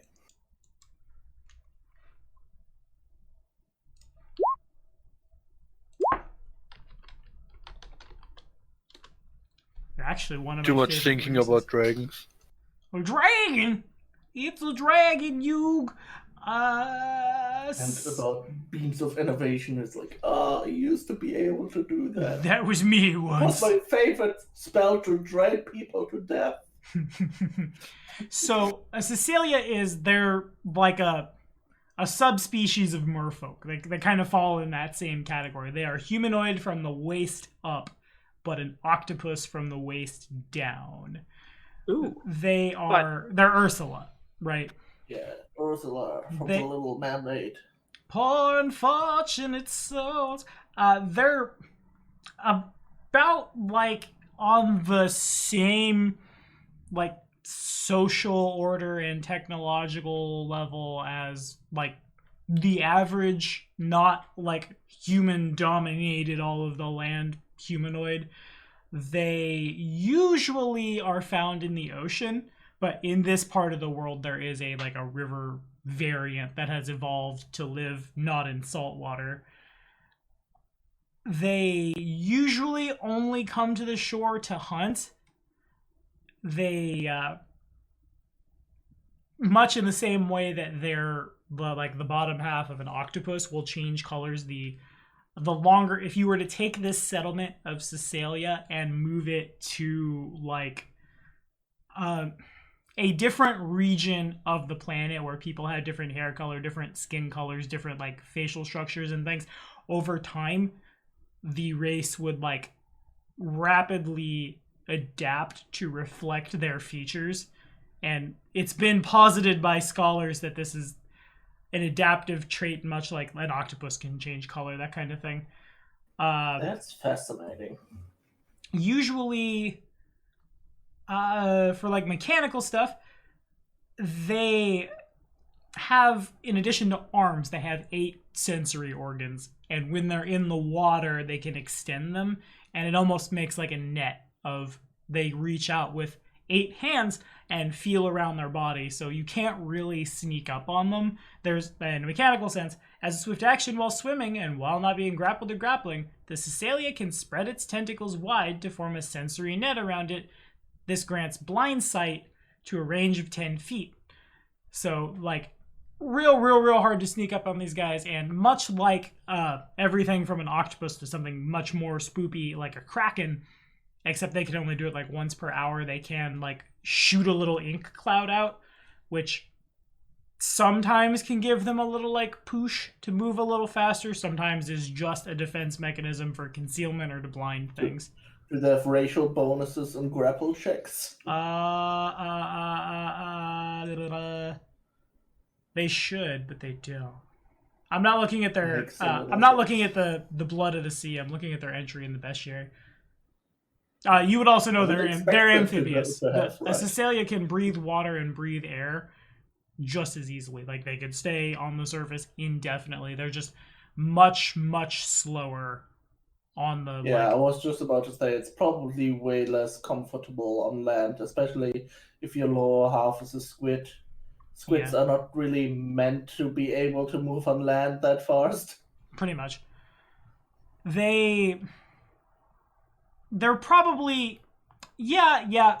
Vin has probably never himself met a Cecilia, but given that Timberfall sits on the Skunk River, you probably at least, like, Timberfall and their settlement have not quite friendly, but not like standoff, like an open non-aggression pact, and like trade happens from time to time. Like, you go into the shops in Timberfall, or like whatever Cersei has to sell, and occasionally she will have pearls, shiny shells, things that have been like washed up from boats that have gone afoul, and then the Cecilia will pick them up. To them, it's not anything particularly like, you go find the shiny gold in something or other at the bottom of the lake. And for the Cecilia, who live much like Vin in harmony with nature and the water and things, like, doesn't really mean much to them, but it means something to the people on the land. So they go and just take like bits of metal or arrows or nets, tridents, things of that nature. Very, very like, there's nothing extra about their lifestyle. Everything serves a purpose. Okay. Very practical race. Yeah. I see. The culture is very just like, we take what we need, we use what we need, everything else is whatever, and can sometimes be used to get what we need. Makes sense. So there's nothing else here, I think. All you can really tell is that pretty, like, you probably only missed them by a couple hours. They were here, their perceptions were pretty good. From the tracks, it looks like there was 2, maybe 3 of them. It's hard to tell because some of the limbs get dragged when they're like walking on land. But they might come back, might still be in the water, that kind of thing. Can I look out to the water and see if there are any out there? Yeah, make a perception check. Okay.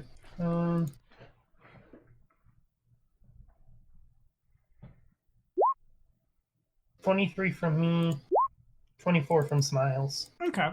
So you don't see any of them as you turn and take a look. But you do see, like, as the sun is starting to make its, well, no, you can move pretty fast. As the sun gets to noonish, it the light glints off the lake, and there's a little bit of red out there. It seems to be just kind of bobbing in the water, an awkward burnt crimson kind of color. Doesn't look like blood, does it? It looks like a knowledge nature check. Oh, poop. Good druid. 18. Don't complain about nature checks. You know exactly what it is. It's, the creatures aren't super common to the area. They're a little more common the farther one goes, southeast of here. The red scales are an immediate tick off to you. The creature is called a blood caiman. They are what? Blood caiman, a small species of freshwater alligator that lives in northern Avestan. You instinctively realize that a long time ago, one of them bit a flesh golem, and they went to trial, and that was evidence. The fact that it's just sitting there watching seems to indicate that it's probably been commanded to do so, because they're predators, but you guys are much bigger than they are. It would have been more than happy to just under the water and off it goes. But who would have commanded it? Probably someone like you. Maybe they have druids too? I'm gonna try and wave to it, to make it know that I see it. Okay. As this happens, and the whole party sees this happen, the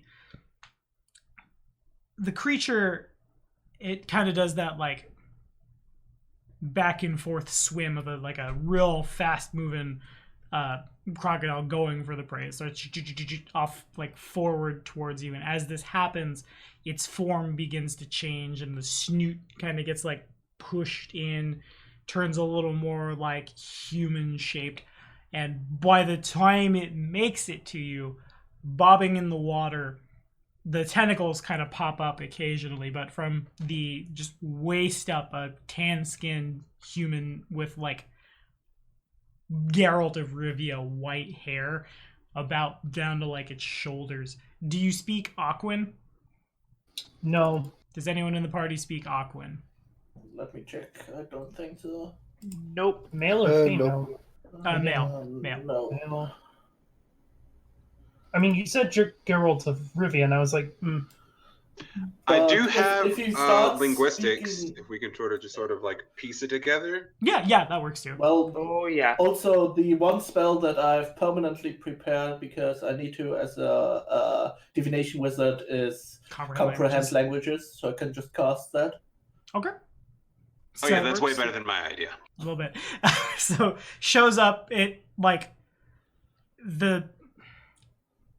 it raises its hand and like kind of like follows the wave, but the wave is a little more like S-shaped, as if like to mimic like the wave of water, and then it puts its hand on its heart and bows, and it starts speaking in Aquan, and then Elric casts comprehend languages on himself and welcome, Shepherd.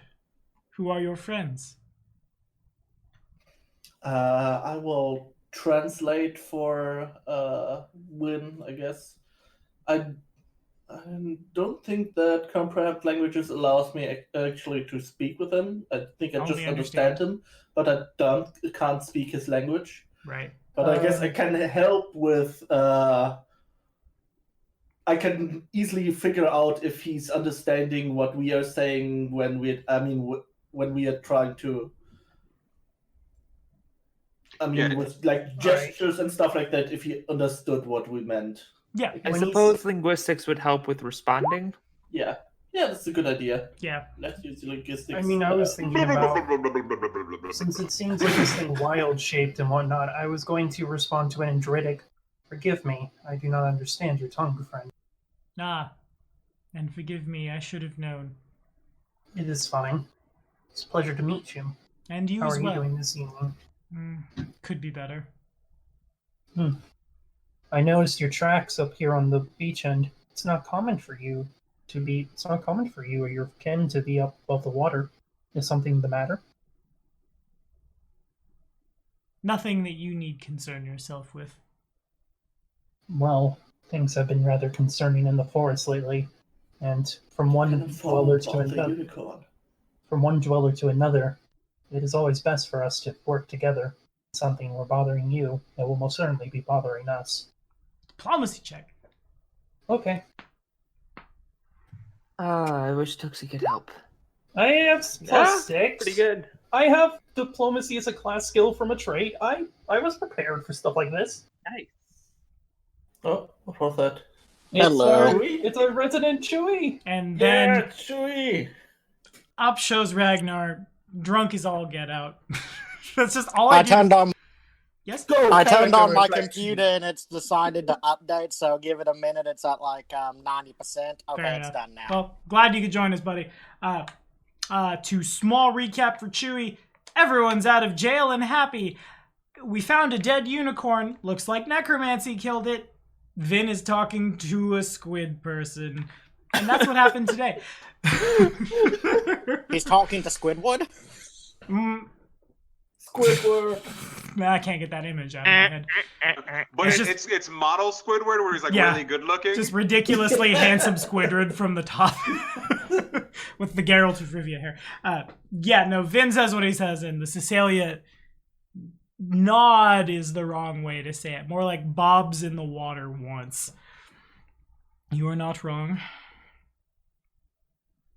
The creatures of the river have grown quiet. The fish are scarce. We've been forced to travel this far north to find food. Can they understand us? And he I can. points at everybody. This one, I say pointing to Elric, can use magic to understand almost any language. However, he does not speak the tongue of nature. Do you trust him? And Well, I do as speak the as tongue he of says, nature, just not Druidic. it's just Sylvan, the other one, the common Wait, no, one. he can Exactly. understand Druidic. As If you can't understand Druidic, then you can't understand what we're saying, as I only know Common, Orcish, and Druidic. well, he's got comprehend language on himself. Okay. So- Well, does Common language work with Druidic? I know it's a secret language and all that. Secret So in and of the fact that you can't learn it, but the thing about magic is magic gets to cheat everything. That's fair. That's why I like my other Kingmaker group so much. There's no wizards. Wait till y'all are like level 8. The spell enables you to understand or read an unknown language, not speak or write it. Yeah, so you're good. So the Cecilia turns in Elric's direction, and still speaking Druidic at Vin. We can trust him. He has fought alongside me against many dangerous creatures, so I would say yes. Fair. They've come here because of creatures that are in the forest. Then we can trust them. He turns back towards you, bobs a little bit in the water. We don't have enough food. Something is driving off the local wildlife. When our young hatch, there won't be enough for them. I hate to give you more bad news, but you're not the only ones that are encountering dangerous changes to nature. I point kind of the distance we walked from. Just a few hours ago up that way, me and my companions came across nothing more than the body of a unicorn. The Cecilia's eyebrows go up real high and they stop bobbing in the water. I am not surprised, but I'm not happy to hear it. Something dangerous is lurking in the lands. These individuals, they came out here because they are hunting people that see death as a tool for their conquering. Necromancers, if you will. The Cecilia, the water around it kind of froths up as all the tentacles start to, slap as it's, continuing to tread water. Obviously agitated. Yeah. Don't blame him. Yeah, I would be too. I can understand. Necromancers in your neighborhood is real bad. Yeah. I may not be able to understand what they're saying, but I think it is ticked. It is, I'll say in common. I miss having a dwarf around all the time. Hard same. Same. Like I It's, said, it's the alcohol. as I was telling you accent. earlier, from issues that are bothering you are bothering us, and most likely we are hunting and fighting the same thing. It stands to reason. You happen to know, when did the fish start leaving your waters en masse? How long ago was it when nature started acting far unusual than it should? By your reckoning, perhaps he holds up one hand and starts doing quick math on his fingers. No more than a month and a half. When it started getting uncomfortably warm. They are warming the water. No, I mean summer. Oh. They're warming the water? I thought this was gonna go into a whole big global warming thing. No, bro, it's just the summer. It's hot. I'm once again asking you to stop heating the damn pool. The Whispering Way is building a hot tub. That's their grand plan. Yeah, that's all they're trying to do. They're trying to build their summer home for Tarbathon. Oh, I love y'all. God. There are others on the lands that I know of that are like us that can speak the tongue of nature. And there are many more allies I have. While I know your tribe probably does not wish to engage with us much, you do know where the town of Timberfall is, yes? Yes, we are aware of your settlement. Alright. If it gets... I do not want any of your kind to die. If it gets to the point where food becomes that big of an issue, please promise me that you will take your tribe to Timberfall. We will be able to assist you more there. I have family myself there who I can vouch for. Nods. If you ever do need to go up there seeking aid, tell them that Let me just pull it down my phone. Tell them that Venzal Jimerson sent you, and ask for Cersina Jimerson. She is a sister of mine. Will she She will understand be- me? Yeah, that I was just about to say. If he has other ways to communicate besides Druidic and what was the other, Aquan? Yeah, Do you only speak the tongue of water and the tongue of nature? he nods. Then that will be a bit of trouble. Our leaders know enough of the common tongue.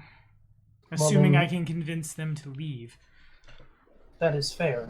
At the very least, you can let them know that you've counted to cross someone such as your own on the land who wishes to help. Nods. We don't wish anything other than just to help you because, to be frank, these are dangerous times. We need to work together as much as we can. Nods. These are troubling times. Is there any particular reason you came up to this part of the water, or is it just to simply see if there are enough fish around here to hunt? This is just the direction my hunting party. And at this point, as the conversation goes on, a male and female Cecilia pop out of the water behind him. The female is a little like broader of shoulder and like better. For a quick extra hero point that doesn't refresh, are female octopi generally bigger than males, or is the race not sexually dimorphic at all? If anyone happens to know or wants to Google it for me. In any case, the female is a little like her shoulders are broader, and as she comes up, the trident she's carrying is a lot of things, and small is not one of them. It's almost more like a on the order of what you would call like a great axe. Females are bigger? The females, they're bigger and they try to eat the men. Oh my. Fair enough. Okay, appreciate you, Amy. I guess I don't have to figure out what I'm going to give Tuxie for the birth of your daughter. But dope. Extra hero point for you. And all the more reason to give her the big scary martial levels. Whereas the male pops up, and what classes do I not often use? What do I want to call this? So I'm gonna Make them a rogue. yeah, sure, why not? I like that. Much smaller and slighter of build. Yeah, right. Just blah, blah, blah, blah, blah. D6s. The appears to be like the bandolier running from hip to like up on his shoulder is just. They look like sharpened bits of shell and things, but like formed in the shape of daggers, basically, just like running in an X pattern. My cohort and I have traveled north. The Gnarl Marches have, well, things that remain there do not remain there for long, or they remain there in undeath. Does that mean that guy is 7th level and has leadership? Oh, haha, I get it now. Marches. That is not good. I know another one of my brothers and sisters are leaders of an orc tribe out on the other side of the lake. That concerns me for their safety.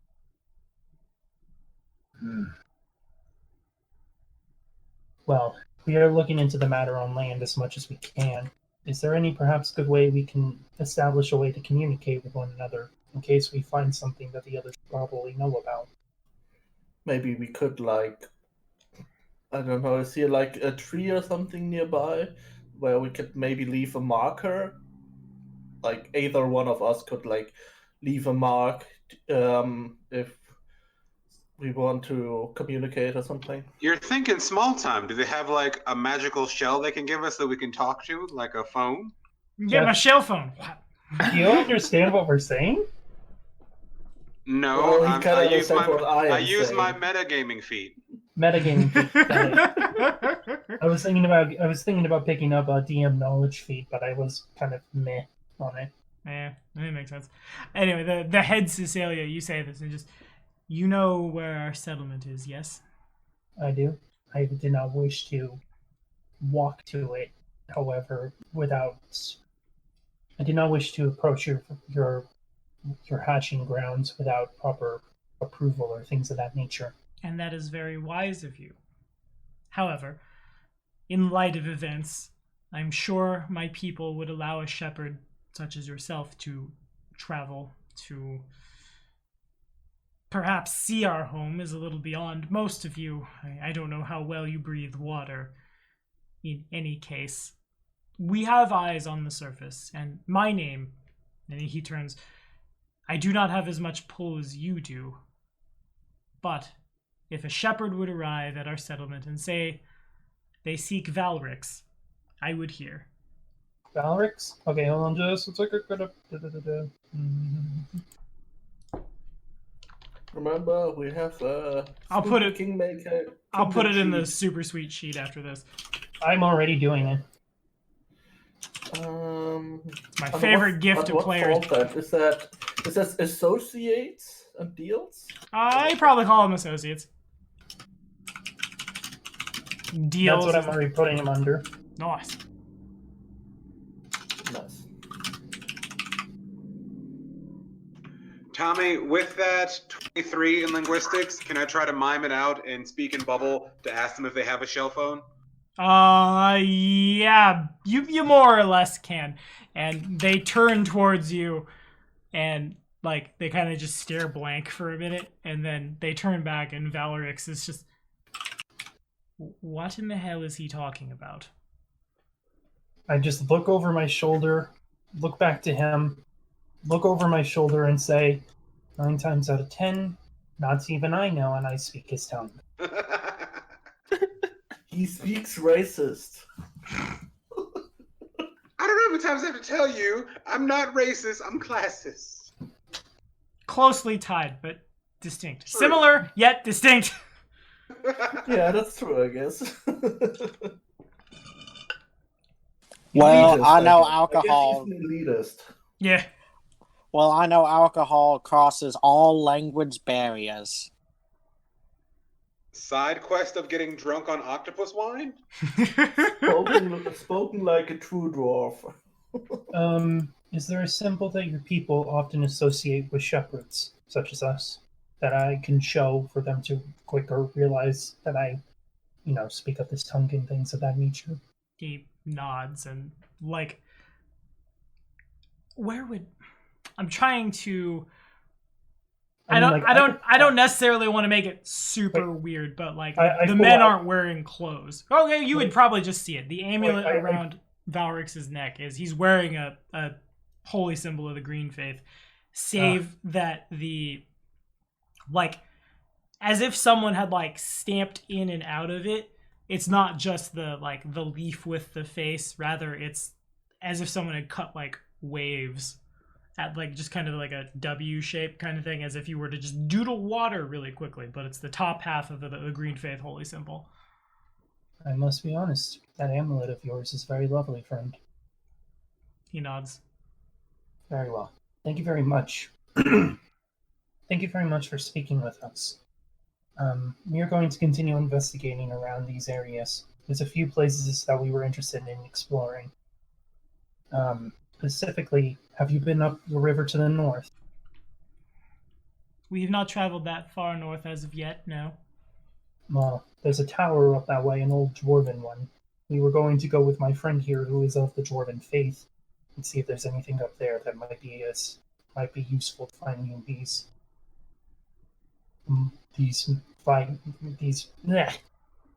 bastards that are besieging our lands. Yeah, it might be that some crabs who take shelter in abandoned shells that they thought shelter in abandoned ruins. I'll actually translate that one because up until this point I haven't been translating anything they've been saying to the guy normally. The analogy is sound. Certainly, if you'd come here under nicer times, these lands are full of archaeological wonders. Indeed. Perhaps we can clean them up to get to that point again. We'll clean them up with a shotgun. Chewie's just holding all his gold so he can switch his musket out for a blunderbuss. How very American of you. God damn it. Texas style. Let's do this. Tried to. You Look. tripped me with a bunch of wolves and ate me with wolves to death. Let's you just got to get the super shotgun. Just got to get the super shotgun. I need to get a I'm telling you cowboy right hat now, now. if you guys start drilling for oil in their lake, we're gonna have problems. Nature with the druid will stop you or they will fall. Yes. Ugh, that's great. Time to start the diesel punk revolution. Yeah, you're not super far from Numeria. There's probably some kind of oil equivalent there. In any case, Valrix and Valrix's the folk following him, they turn towards Vin and just. Would there be anything else? No, I think we shall be taking our leave now. Thanks again, friend. And I offer out a hand. His arm is a little the muscles are there, but they're not quite as developed as you would expect them to be. So his shake is a little weak. But nah, I don't like that flavor text. That flavor text sucks. You offer a hand and he gives you a tentacle. That's what I was expecting. Wraps, shakes, does the wave with hand on heart, nods, and then the three of them drop under the water. They're Elric, I know you caught that, but do the rest of you guys have any idea of what just happened? Nope. All right. So, They're friendly. yes, those are the Cecilias I was mentioning. They're people that live in the rivers of the Stolen Lands, specifically in the rivers. Specifically, they have their spawning grounds in their settlement in the Murky River, which is the river south of the Stunk River, which is what Timberfall is on. We've had a peaceful coexistence with the two between them and us. They don't really bother us, and we don't really tend to bother them. And the individual I was talking to is a fellow druid, as we call it in our tongue, shepherd in theirs. Essentially, it seems as though the necromancers are messing around with them as well. I mean, Great. necromancers tend to mess up all of the ecosystem. What's Yeah, next? They The sky? They ruin. Don't tempt that. Well, from my sharing memories with that bird, they are somewhat affected too, I guess. But more specifically, he made a comment about the Gnarl Marshes, saying things that existed out there either exist no more or are undead. So it seems as though there is a rising presence in the Gnarl Marshes to the west of Timberfall. So if we want to go zombie hunting, that's where we should go. That's one of the many places we should go. I also talked to them about in case we ever needed to seek their aid or tell them if we found something, if we had permission to go into their lands. And long story short, they are very protective of the spawning grounds. I think you all can understand why. After all, it's where their young are. But the individual, the Cecilia I was talking to, this name Valrix, told me how I could go there and talk to the chieftains and whatnot, and those that would understand me. So long story short, we have ourselves some new allies, hopefully. Well, that's reassuring. Now that you have joined us, Master Dwarf, the old Dwarven Tower isn't too far from here. I did mention that we were Alright. planning to explore it, and told them that since you were of the Dwarven faith, basically of Torag, it'd be good for us to go out there.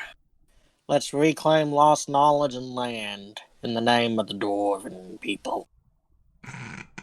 I mean, I like how Ragnar has 4 different accents depending on who's playing. yeah, It's called the language of alcohol. It changes with each. It depends on if I'm drinking whiskey, rum, or wine. Or Starbucks, am I right?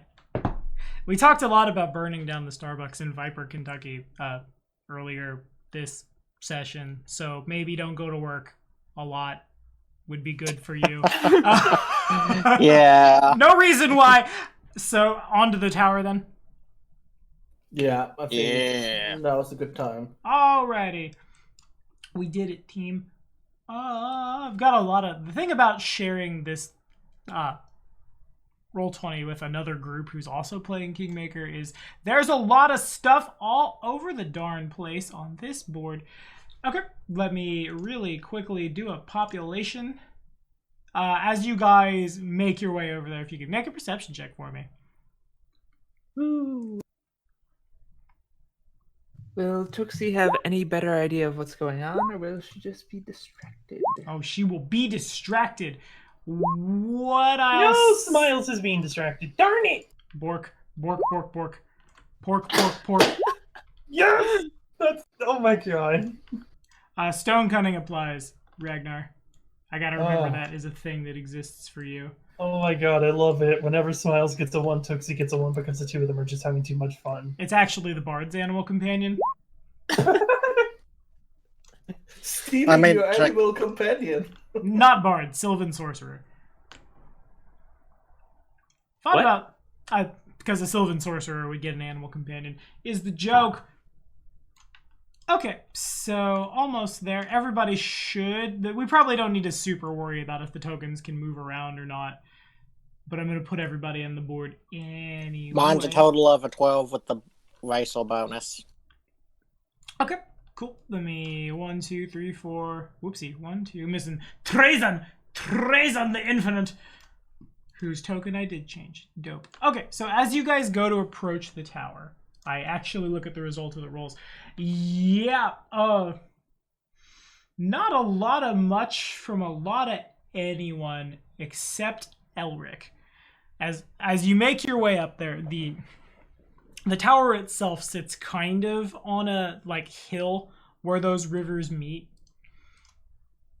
And as you begin winding your way up, there is, for lack of a better way to say it, there is kind of a path there, and it's obvious that path is a much more recent addition. And as you get closer to the fort, the walls, or the tower, I guess I should say, rather, the walls outside it are not unlike what's at Timberfall, just kind of a simple wooden palisade on top of the tower itself.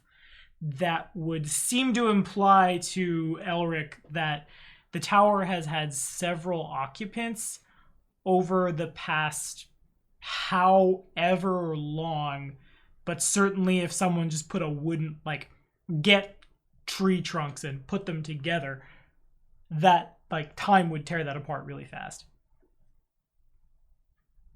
Okay. I'm Well, gonna move first, I up to will the probably tile with the Dwarven towers. stop the group, so we don't get too close yet, because I'm not quite sure if there might be people still in there or not. I will probably stop the party and say there seems to have been people living in there, and it's somewhat recent. I mean, not what you would expect from an abandoned old Dwarven tower. I don't know how recent. Could be still be in use right now. What do we want to do? We could just yell and say hi. What if it's the necromancers living in there? Then they'll say hi back. Innovation, innovation, innovation, innovation. Can we send? How scouty is your little smileys? Or we can send a bird in, or I can send an eagle to go fly around and scout Smiles is and pretty report back. stealthy. As Smiles and I are okay. Smiles is a bit better than me. We can send Smiles by land and an eagle by air. I can move And then we alongside can share Smiles as memories well. with them. Okay, so I'm hearing send Smiles in, and then is there anybody else? Smiles and Ven. Okay. Ven will put his shield on his hip, essentially. So I'm unequipping it for now. Okay. Understood. Anybody Because else that want to? reduces my check by easily. Anybody else want to run in?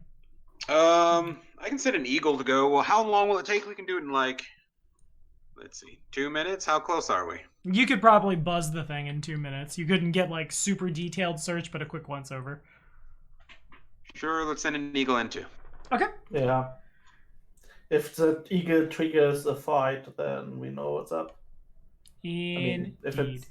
would you notice when your summoned creature dies? I mean, the eagle's gonna squawk if something shoots at it. Yeah, I guess it makes sense. Actually, let me get a quick spellcraft check as the eagle goes and flies towards the tower. Okie doke.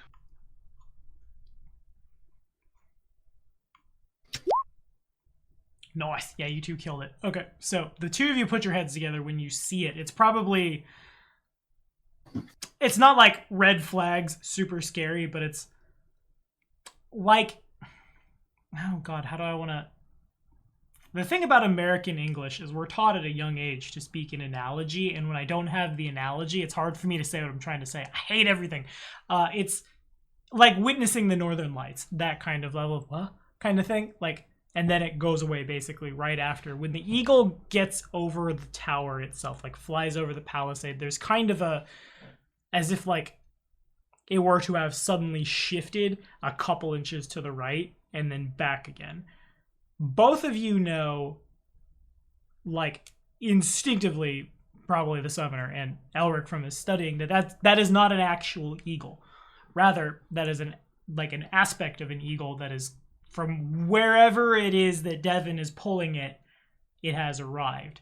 That's why, like, a druid can hang out with a summoner, and truly a druid can also summon things because, like, you're not just asking an animal to go die.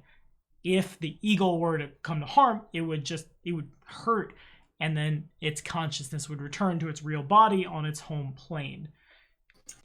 For a split second, as the eagle crosses over, it's almost as if the eagle was here, like, physically, not just mentally. The shift is almost as if, like, hitting a gate. Oh. That's peculiar. This is not uncommon in, like, when one tries to bind a demon or devil or true outsider kind of thing. Like, had you, like, oopsied into a magic circle. That said, the fact that it seems to immediately correct itself is more like magical, natural phenomenon, that kind of thing.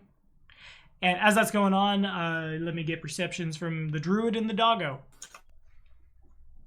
Perceptions, and you also need stealths? If you would like to, yeah.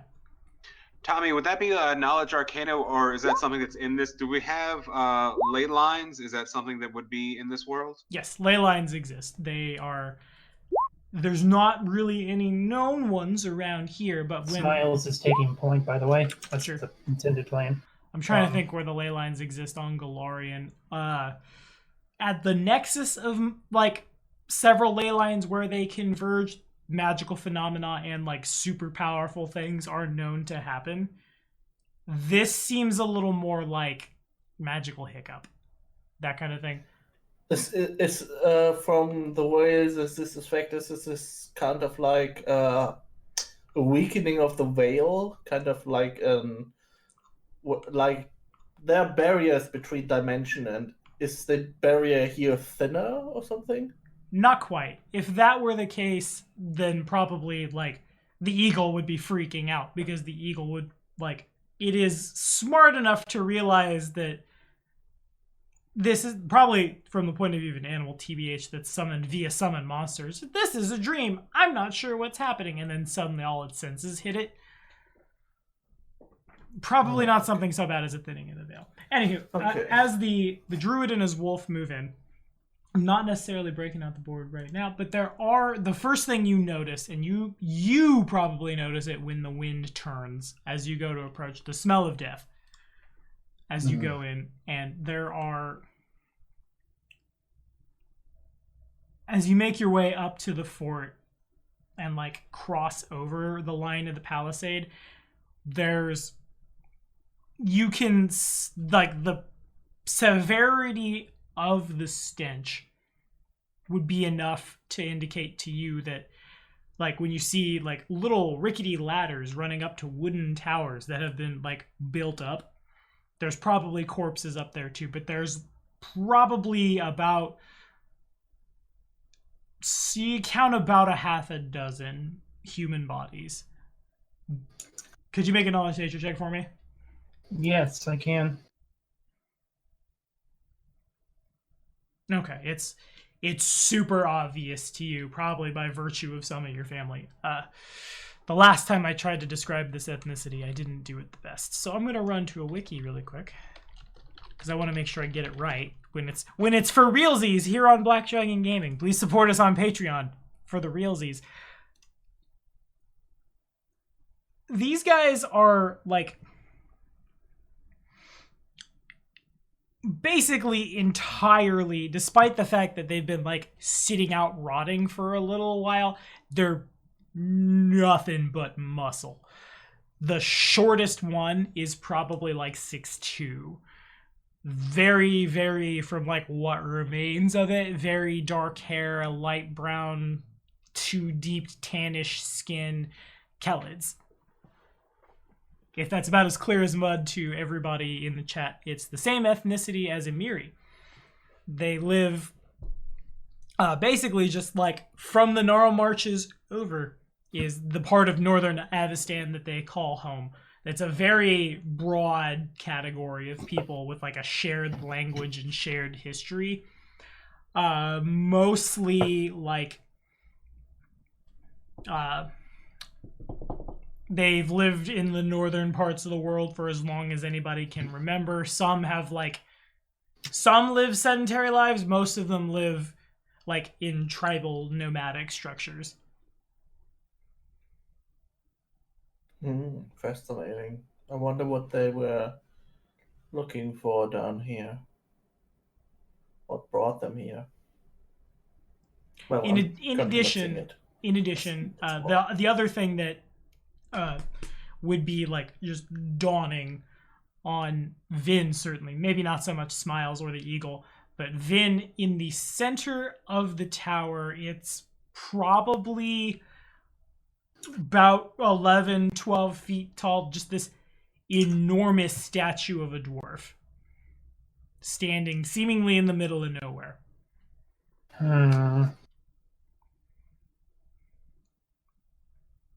Bunch of dead bodies, giant statue, smell of death in the air. I'm gonna like have Smiles kind of stand back a little bit as I'm just kind of peering around the walls. I don't like this. Can I tell how recent the corpses were made? Yeah, make a heal check. Okay. Pretty darn recent. Decay has started to happen. Certainly, like, as you approach, probably the whole squad sees like a carrion bird take off.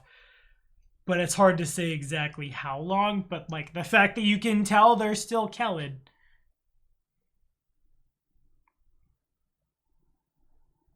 You would think at this point in my career I would have Googled exactly what the process of natural decay for humans looks like. I feel like even just saying that is going to get my IP pinged. But clearly that's relevant knowledge that I need to know. But yeah, that's what you got.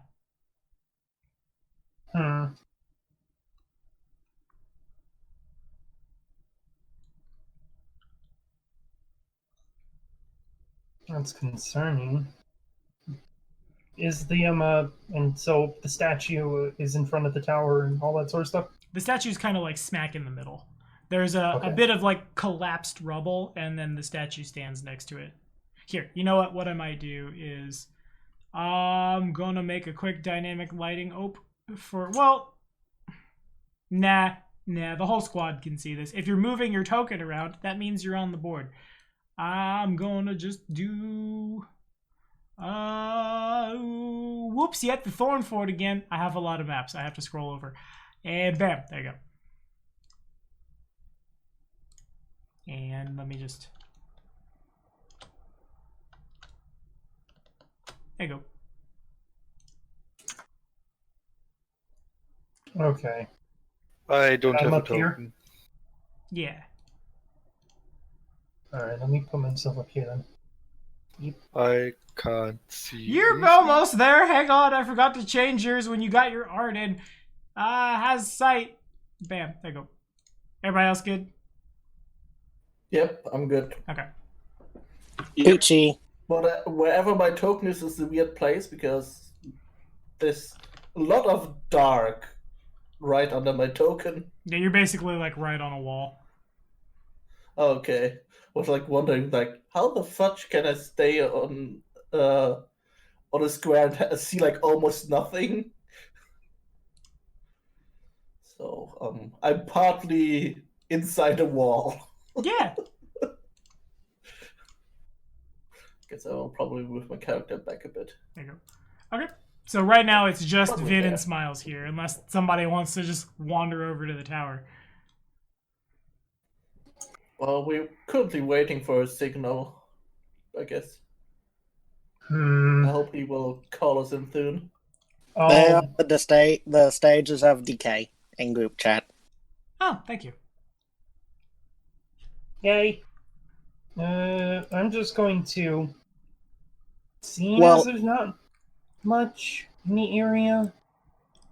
Well, in college, I was studying to be a mortician, so I Oh. kind of know some of it. Hell yeah, fair enough. I'll just ask you from now on.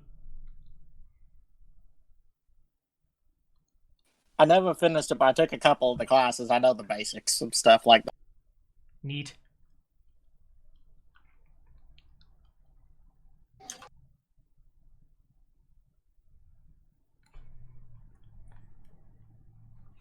Well, you got anything for me, Vin? I'm going to kind of like gesture for the group to come towards me. Kind of. I'm gonna have Smiles stay like in an area where he can see most everything. Kind of like he's just peeking around the corner, and kind of gesture for the group to come to me. Okay. Specifically, staying along the edge of the palisade. Yeah, I will head over to him. Probably trying to not be seen from wherever the gate here is or something. If our druid thinks it's better to sneak, then it's better to sneak, I think.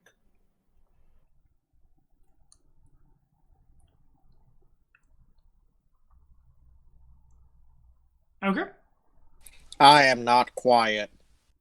I'm not terribly saying to be quiet, but I'm more so just staying to stick along the walls. I'm just imagining everyone as that's like a moving forward quietly. Ragnar And moves he's, like, forward, just- firing his yeah, firearm like- every. No, he's like jogging and it starts like everything's like jiggling and making clang, noise. clang, clang, clang, Clang. clang. Yeah. Like, god dang it. It's kind of like, do you know when people have like two pants hanging on their backpack, like the metal pants, Mhm. and they're like clanging against each other? Just full Sam Gamgee as he approaches the tower. Yeah. Master Finkel! And goes running after him. I can carry you! Starts picking up the wolf.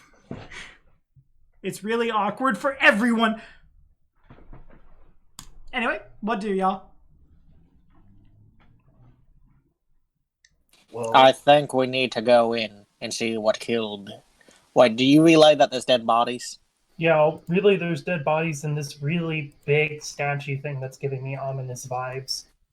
Well, we need to go in and see what killed the bodies. And yeah. I think maybe I should open the door first, since I'm a dwarf. And that's a statue of a Yeah, dwarf. you Yeah, I was that's just about to say you can maybe identify that statue. yeah. I mean, I hate to.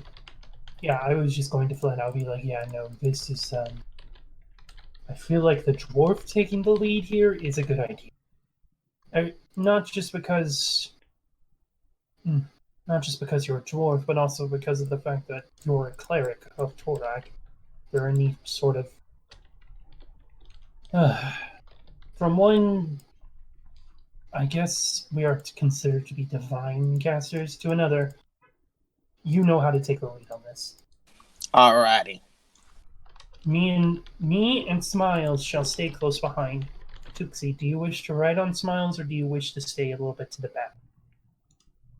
Because I know Smiles will probably have to jump into the front if something bad does I'll occur. stay near Smile's side, but I don't particularly wish to ride at this moment, considering what happened when I was jousting Nobeard.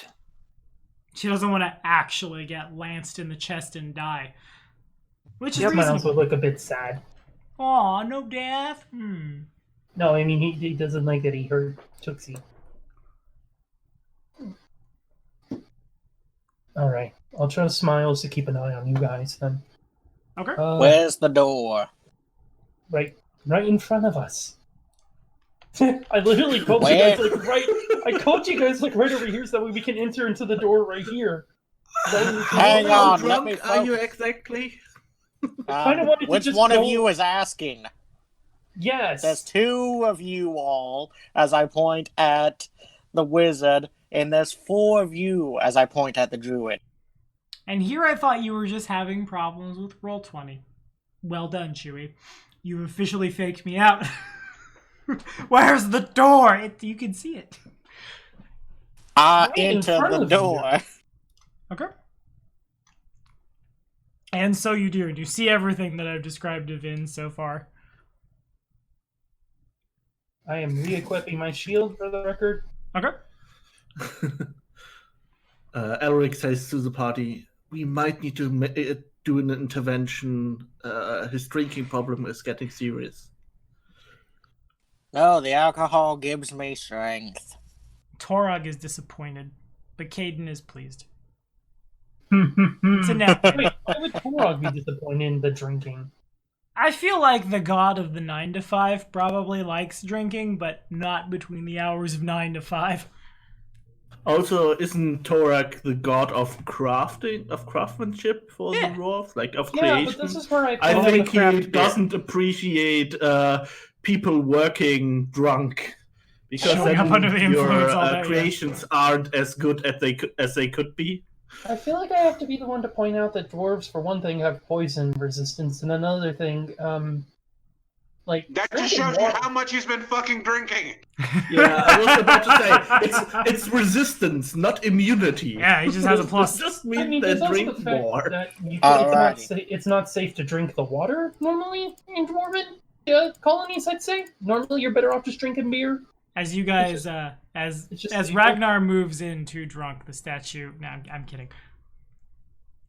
Never mind. Proceed. Can we move the tokens so like you guys are not staying up front, right? Like The Trazen, The token spot on the board is now relevant. Yes.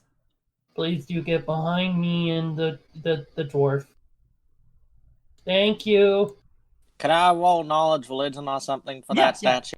Absolutely, but not from the back. I think we need to not be on the same space, and I like. Yeah, I'm just Miles gonna. can be back. Chewie's gonna move in. Thank you. I'm kind of standing here. Miles is like over here. Yeah. Okay. Okay. Make it so, Chewie.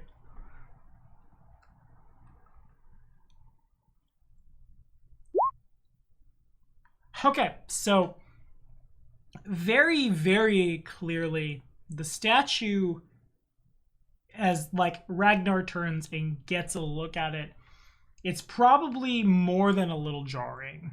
Let me grab the I need to get this for Wrath of the Righteous too. The flavor text of this particular deity and its symbol is a. So the center of the statue of the dwarf, like where the tabard would sit, there's this like a symbol of fire which runs under a stone arch. The dwarf itself appears to be made of like onyx or ebony or obsidian or like some kind of very, very dark metal. It seems to be an image of either a powerful cleric of or directly the deity Droskar. Droskar is the patron deity of the Drugar, the dwarves that remained in the Darklands post Quest for Sky, couldn't survive, turned to an evil deity, and basically collectively sold their racial soul to him. He believes that if you work hard enough, you'll eventually get to success, and if you fail, it's because you didn't work hard enough. And in the process of getting there, anything from working 24-hour shifts, 24 hours a day, to cheating others, to slavery, everything in between. It's probably everything that Torog stands against. It's almost like the other side of the coin. Torog, I think, wasn't that the guy that's kind of opposite to Torog, where Torog is kind of like quality over quantity? The other guy was quantity over quality? yeah, exactly. Or like just work over work, because that's all that Hey, matters. look, gang. We found the patron god of the Republican Party. I'm really surprised the group didn't fall out over that. That was good. I mean, that's all I could think. It's like, Oh no, that was good. I was just it's not on the same level as chopping off the heads and drinking the rich. So like I totally support it. It just didn't in comparison it didn't cause the same guffaw. Fair enough. Also probably doesn't work that well because in Germany politics and parties work a lot different. I mean, we don't have a two-party system. Must be I nice. should have said the conservatives. I should have said the conservatives. Close enough. Yeah. We all get it. In any case, yeah, that's what the statue depicts. I say it's a statue of Torag's rival, an enemy god. So Wait, does that mean you Torag have has a a rival? strong urge to destroy it? Their rival, no, they played on different basketball teams growing up. Droskar City was passed over to be the capital of Dwarfland, and instead it was Torog City because they were on the right side of a war, and they just never let it go. Hey, You get it. how about you send a quick prayer to your god and see what he thinks should be done? I say a prayer saying, Torag, give me insight on what you will of what your will wants to happen here today, and I shall act upon it. Nothing happens. Okay. Mm-hmm. He is silent, so we probably need to take matters into our own hands. All right. Well, what's your opinion? How do you want to handle this? Is this like there will be a need for to build a temple of Torag on this place in the future or something to right this wrong? It's entirely possible. If in my history or in my knowledge of religion, would I know that I need to destroy the statue? Is that what the church would want me to do? Yes, probably. The thing about the relationship between Droskar and Torog is Droskar views Torog as a hypocrite because he condemns Droskar for slavery, but has legions of like angels, archons, things of that nature that are created literally to serve him. Whereas like Torog, on the other hand, is, or I guess a better way to put it in general, is Torog believes in hard work, put together stuff for the community, give something back to the community, but then there is still time with your family. There is still time where you are not working to take care of yourself. There is still, like, sleep gets to happen. Whereas Droskar would just, like, this is what we need to accomplish. Everyone literally work yourselves to death until we have it. That kind of thing. Oh, so he's like the Chinese. I was gonna say It's hammer time then. Okay. I hate to be a bit of a downer there, friend, but I think we're going to need a far bigger hammer than anything you can throw at it. Yeah, if we're talking like to destroy that statue, you certainly could. Like, you could swing at it forever and ever and ever and ever, but it would be there for a while, and also that won't be quiet. Would Torog be happy about this? Yes. But based on all of the bodies lying around and stuff, there might be more here. Well, Torag, it's time for your presence to be back here. For you to be back here in this home again. Alright. Destroying it will be loud, so let's kill whatever's in here and then we'll get some rope or something and drag it out and drown the statue or bury it or something. Let's not drown it. We did just make ourselves friends with Cecilius, and I doubt they want anything to do with it as much as you do. If it is a dark god, after all. And from your descriptions, it's not exactly the most friendly deity to have around. Just saying, it's probably not a good idea to toss it into the river. Alrighty, we'll give it back to your town and they can melt it down. Isn't it just made of stone? Or what? Yeah. Hard distance. Perception check would figure it out. Stone cutting applies. Hey! Why not? 15 in total with stone cutting. Let me make sure I have this right. I want to make sure it's Wait, so Tuxie knows more about this thing than... Never mind. He is drunk. You need to forgive him. Well, It's just- also, it could be that the DC is lower for him because it's like a racial thing. Yeah. You go looking around, and all of you can basically figure it out. The statue appears to be made of, like, iron that has either been probably not painted, probably just there has been enough fire applied to it to darken it, to make it as, like, black and in some cases, like, ashen gray as it is. Hmm. I'm not That's a even lot of iron. That's You all actually can use probably iron. worth a lot.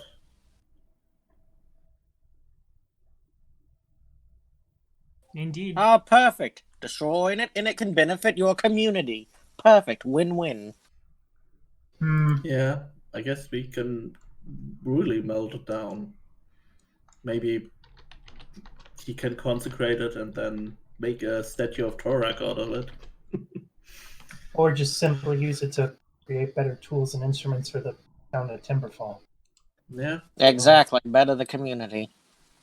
We'll make a statue of Torag when the resources run one ripe. Yeah, I guess it's true. We can start building statues and monuments once we have the money to spare. Makes sense. All right. I would say get information and advance.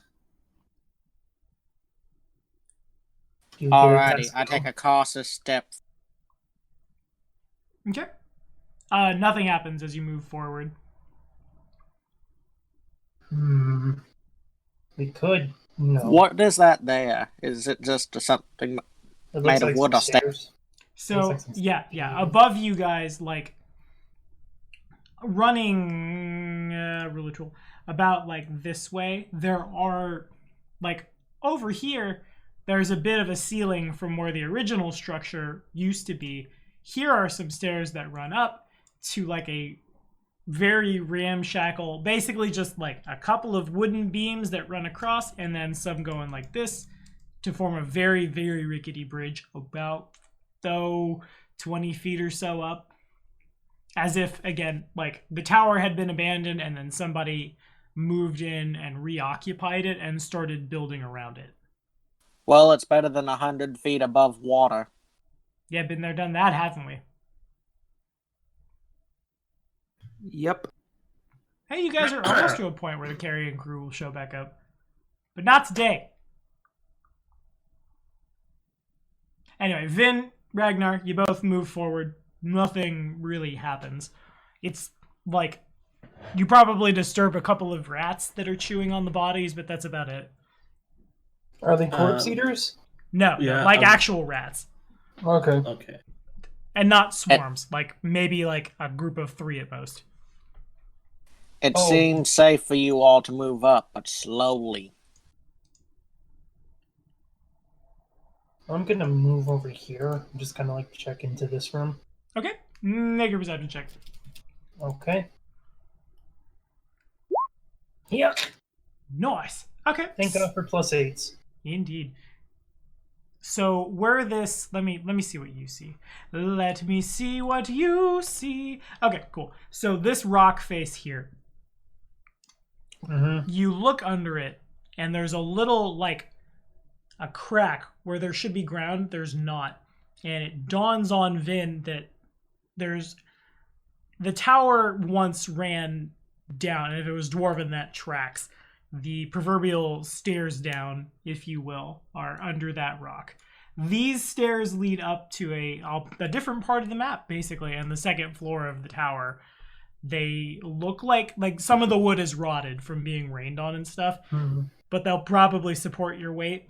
Now you're basically standing directly under the bridge, which will probably hold your weight, will probably hold you and Tuxie's weight. Any more becomes a little questionable. What about Chewie, since he's wearing heavy armor? Yeah, Ragnar himself is probably... I'm wearing medium. Oh. My There you apologies. go. It probably is heavy. We'll figure out weight stuff if everyone decides to run on the bridge at the same time. How about that? We'll do that. Sounds So good. you want to go play hopscotch on the ladder or the stairs? Shush! I know what I'm talking about. I know my science. I don't know science at all. I know TTRPGs. But yeah, that's looks like I'm a you wizard, could go I know science. you could go up here or down into the basement. Do you want to go up or down first? Well, if we're dealing with dwarf stuff, the further down you go, the cooler it gets. So let's go down. That's infallible logic. Down to the heart of the tower. Okay. That's where the tower's heart would be. So then to go down, someone needs to either move the rock or at least shift it over, or like Tuxie could probably squeeze. Let's not do that option. That The one sounds bad. Nasoy could really easy, just beep beep in and out.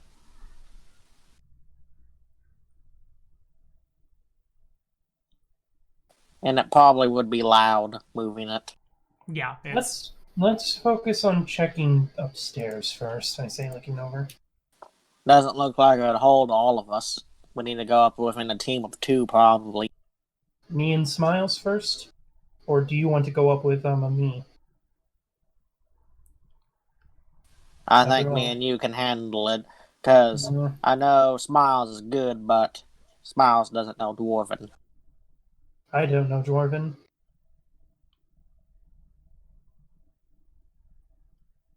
okay, so then both of you head up the tower then. Yes. Alrighty, and perception checks if you would. I'm going up the tower with the shotgun at my hip. Well, the Big gun at my iron hip. on his hip.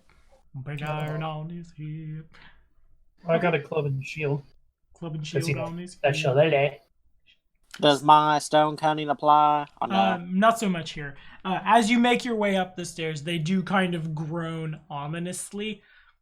Nothing breaks or anything like that. And when you reach this part up here, where some people will see darkness, hacha, where y'all are presently, you can see for like miles around. It's a pretty good vantage point. This is another tower, which is kind of like, I won't say walled off, but it's a little better fortified, and there's a little roof over top of it. These very, very rickety boards and planks and two-by-fours, they, like I said, it'd be real questionable as to whether or not you could make it across without them giving out, and certainly too much weight. They'd like a ton of bricks. You'd all come down. This place would be really nice if we were able to fix it up. This could be a good outpost for us. Get some people to help run it. Against the war, against the undead. Hate that we're at a war, but it is how things are these days. Treat every fight as a war, and you'll always be prepared for it. So, you treat fun time in the bedroom as a war. Is that what I'm to take? Oh, there's an earthquake! I don't think me and you know each other that well enough to discuss I'm sorry, stuff. but I just saw that opportunity to make the joke, and I took it. It was Tootsie would quite be funny. proud. Wait, do I see that? You do. Do I see that? In the far corner, it looks like the severed head of a Kelid. It kind of like hangs as if like you don't really, from here you can't see what's holding it up. And you couldn't see it from the ground because you didn't have line of sight to it until like coming up here. But it does kind of like hover ominously. It doesn't look at you, but its eyes are pointed your direction. You see that too, right? I do. Do I think I could walk across these planks without it breaking? There's Or am only I one too way heavy? to find out. I hate you at times, Tommy. Good. It's real Jonathal at best. Well, it's a good thing you're a skinny boy. Oh, ha ha ha ha ha. I'll have you know I have +1 in all my physical stats. Thank you very much. Should just send Tootsie across. She She weighs like nothing. Do you want to go across? Yeah, I may like. Hey, Tootsie. Can't we do the thing where we like super mage hand her over? She's not quite that. What? Not yet. Also, We did that I at the only perform- had that as scrolls. I don't actually have that spell on my okay. list. You need about 6 casters casting Mage Hand to get enough like pressure to pick her up. Yeah, but he's got like the fancy. Yeah, the first level spell Mage Hand that I used to when we did the magic show. There's like a greater Mage Hand which can lift up to 40 pounds, so it would be enough. But I don't have that on my spell list. I only had that as 2 spell scrolls. On my Gotcha. character. No worries. Sometimes you just gotta invest all your rich parents' wealth into scrolls. It's not the worst idea. Yeah, it's pretty good. Need a high level Especially, spell good right Tootsie good. will- Bam. Shout up, ask someone else to come down Yeah. first. Wait. Well, would it be safe for us to stay on this platform since this platform looks like it's stone? It's not stone, it's wood, but it's a little more like it's less cobbled together to make a staircase or a bridge, more like almost a floor. By the way, can we also come up now? Currently, Do I- my whole screen is black because I'm waiting. Do we think we could get everyone on this platform with it not falling, with my dwarven not? Maybe. Certainly, like, you could split it between the one you're on and, like, over here. You'd probably be fine. Alrighty. I go and want me to see so I can try to get into here. Okay. I'll at least get eagle support or something. Is there like know a if door they can, like, locking hold it or it that many. something? No. Or can we go in? Should be able Is to it just- open? Yeah, there's not a door there. There's just like a bit of a low wall and like a ceiling that kind of hangs forward. Yeah, you can move there. There's no... This gets real rickety, but this is fine. Alrighty, come on up, everybody. Okay, I'll go ahead and move everybody up. Starting with Tuxie. Does anyone not want to go to the second floor? Okay, sounds like we all want to go to the second floor. Hell yeah. Sounds unanimous. Bam.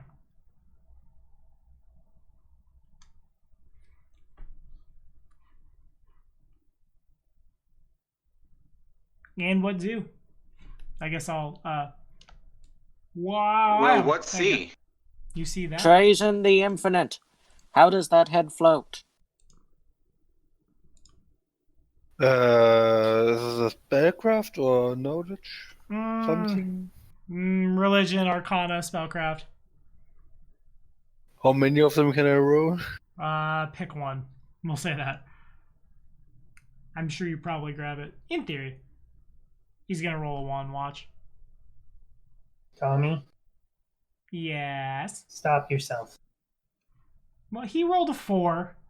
Stop saying that. Stop that. So it's Stop. pretty obvious to Trazen as you look over and see the, like, floating head. Part of it has remained corporeal, but what you're looking at is a ghost. The body has reanimated. It's probably like the fact that it hasn't moved or fully gone to a different plane or anything like that would... Trazen gets the feeling it's like stuck there. Like stuck to its body for reasons that are hard to tell. In some cases, it's literally just, I can't move on from my body. I can't accept this, so I'm right here, goddammit. In some cases, it's more of a, like, duty. I was told to be in this spot, and so I'm going to be in this spot. That kind of thing. So we have a ghost custodian of the tower. Nice. He is the caretaker of the tower. Ghostodian, I love it. Ghostodian! I was just going to call this Tommy and Matt Mercer's Adventures in Chipotle, but maybe Ghostodian is a better name for the episode. You missed a lot of fun banter, Chewie. But I digress. Well, Tuxie will cross the bridge thingy. Alrighty, give me an acrobatics check. Oh gosh, I'll definitely fall then. Papa! So, Tuxie, you are free to move your token across the bridge thingy. And, yeah, it's... Even for Tuxie's weight, a lot of it groans real spoopy. And in one case is one of the boards, like, goes from groan to, like, a very, very slight snap. And that's where Tuxie kind of, like, hops a little. Almost just pure reflex. And she's able to make it across.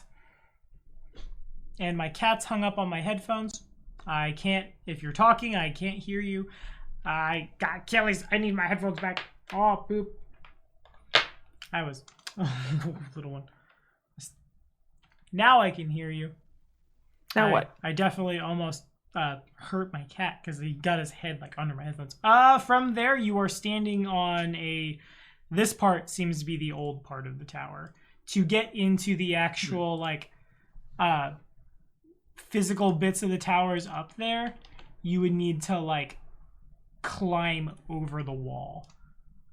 There also, from your vantage point, there is, you could have gone like down around, and then there's a ladder over there that went up to another one of these newer bits of fortifications. All right. I'll let everyone else know that there's a ladder. And in the meantime, I'm going to look around here in Z4. Okay. Make a perception check. Fine. Don't be terrible this time. Dang it! I believe in you. I didn't believe in you hard enough. Well, session's almost done. You could burn your hero point now and probably not face any real consequences. Yeah, probably. sure. Rolls a 1 again. It's like your third 1 on perception. Jesus, get with it. And there we go. So you can't not notice the like bits of discarded and kind of stinky food and water, blankets, things like that. Obviously, this part of the tower was being used as like a campsite. You go like looking, maybe not snooting around, but like looking around, and one of the first things that catches your eye is hanging out from one of the bedrolls. It looks like about the size of my pinky, a little like hilt of a sword kind of shines a silvery color in the sunlight. Huh. Tuxie will, I don't know if Mage Hand could pick it up, but she'll try. Yeah, it definitely does. And everybody sees a knowledge religion check make its way out of the blanket. A knowledge what you cut out. Knowledge religion check. Ah, poop. Achilles agrees. I'm not trained in it, so that's its most much. Yeah. So that's only a 10. You get the deity. Matter of fact, even like Elric gets the deity. As it comes up, the symbol is a sword like jammed into the side of a mountain, as if someone had like just to destroy the mountain.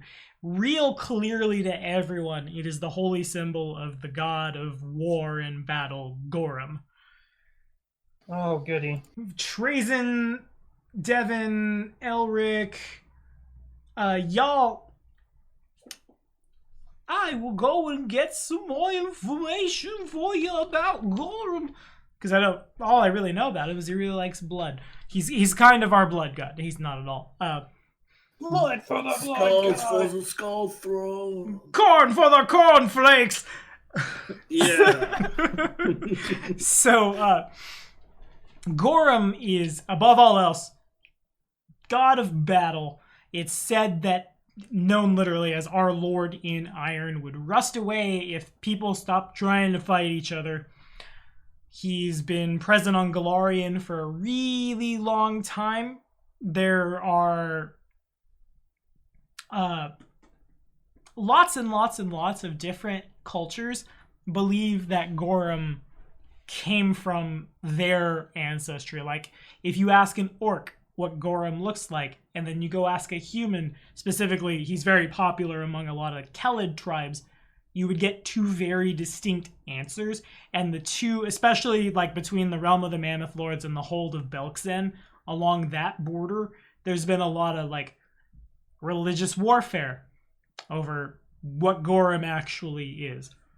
He usually just manifests as a giant suit of armor with a giant great sword, and has like done nothing to stop the war from happening, I wonder why. because blood for the blood god.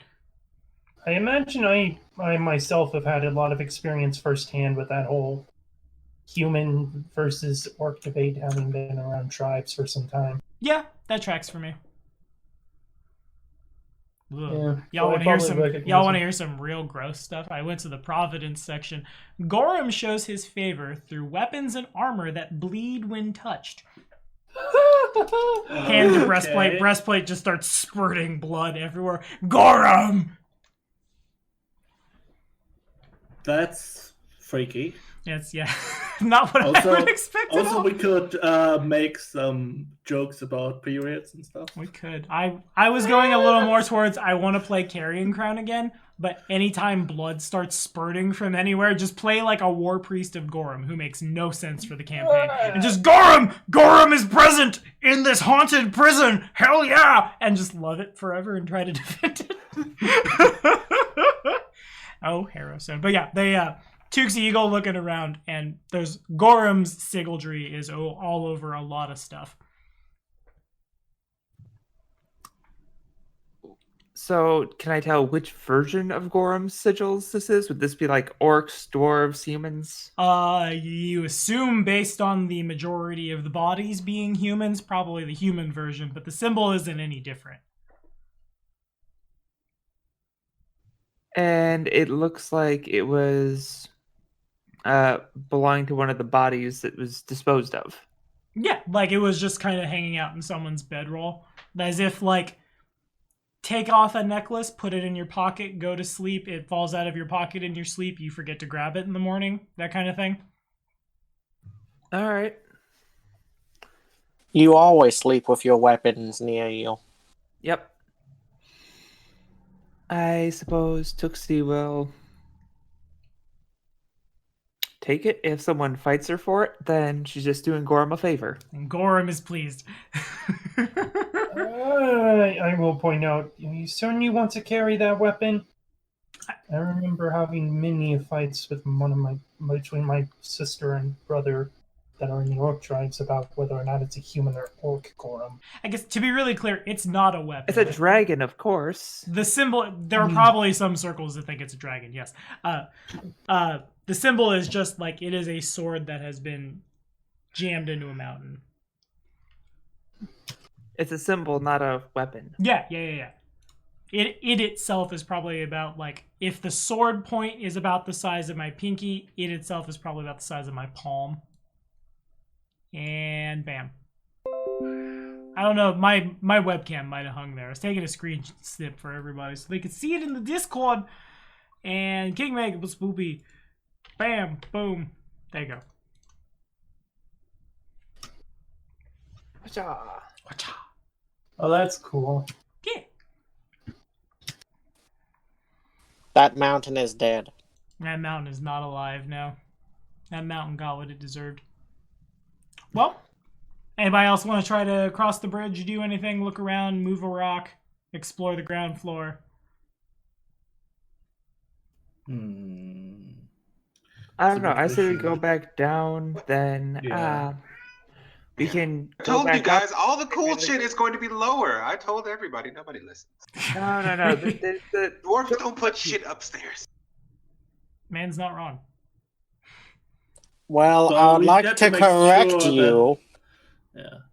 Also, we had to make sure that there's nothing up there that might come down to bite us in the back. Well, I would like to correct being you. logical. There is the sky fortresses. Technically, that would be on the top floor. Technically. Technicalities. It's the best kind of cality. All right. Okay. I would say let's head down. Let's see what's down there. Alrighty. No. We gotta go down, then back up the ladder. What? What ladder? There's a ladder. There's a ladder on the other side. You guys can't see it. We gotta go around. Yeah, from the ground floor you couldn't see it, but your token should be able to see Z2C. Is a ladder that heads up. You just need to be on the ground floor and then like go around. Okay. Well, let's head over there. Okay. I suppose Tuxie has to cross again. Yeah, if you would give me that acrobatics check.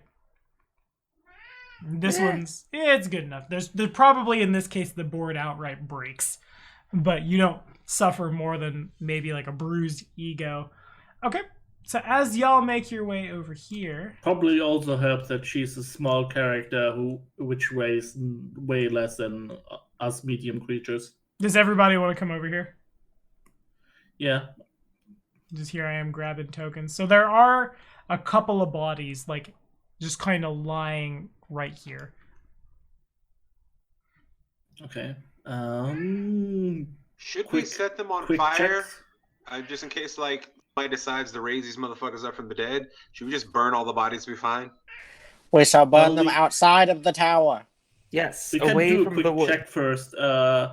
Trazen and I have cantrips which damage undead. We can just fire on the corpses to see if they react to being fired upon with positive energy. It's the Pathfinder equivalent of shooting them in the head. I mean, I have the spark spell. I can just like, fleesh. Okay. Yeah. Which of those happens? Let's get the bodies outside before we light them up, because I don't feel like hotboxing this temple. Well, with that's corpse why I stuff. suggested doing the positive energy. The positive energy cantrip, finger because that gun. doesn't make the bodies start burning. If they are not undead, then our spell will do nothing. Okay, so you cast the positive energy ping, and in fact, the body, like, it reacts.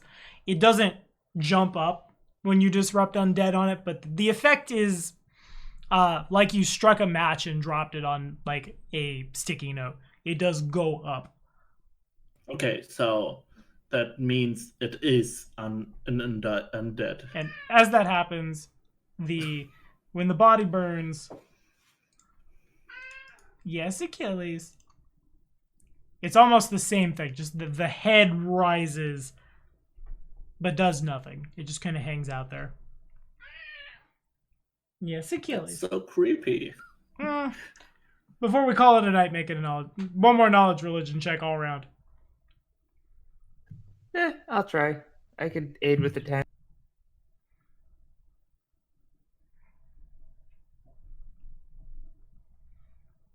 And Elric, I don't know how Elric knows this.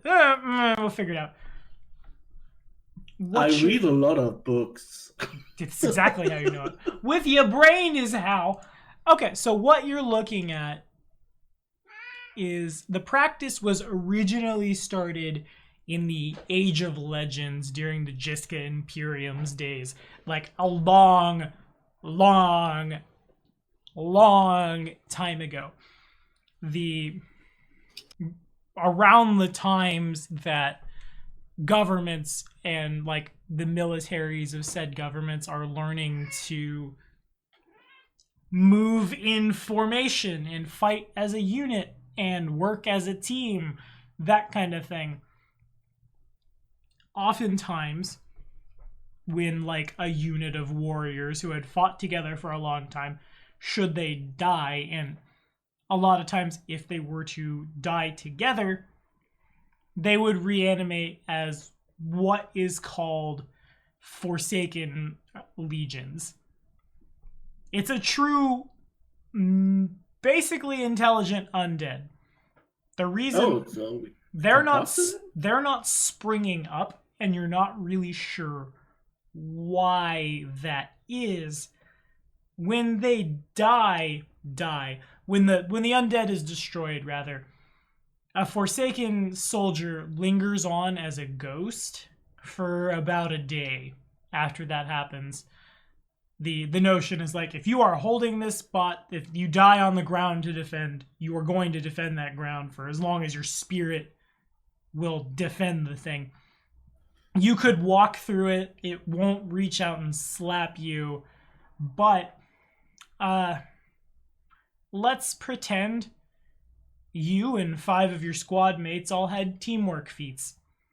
You would treat the ghost as if the ghost had those teamwork feats, as if it had that threat range for the purposes of like flanking, things like that.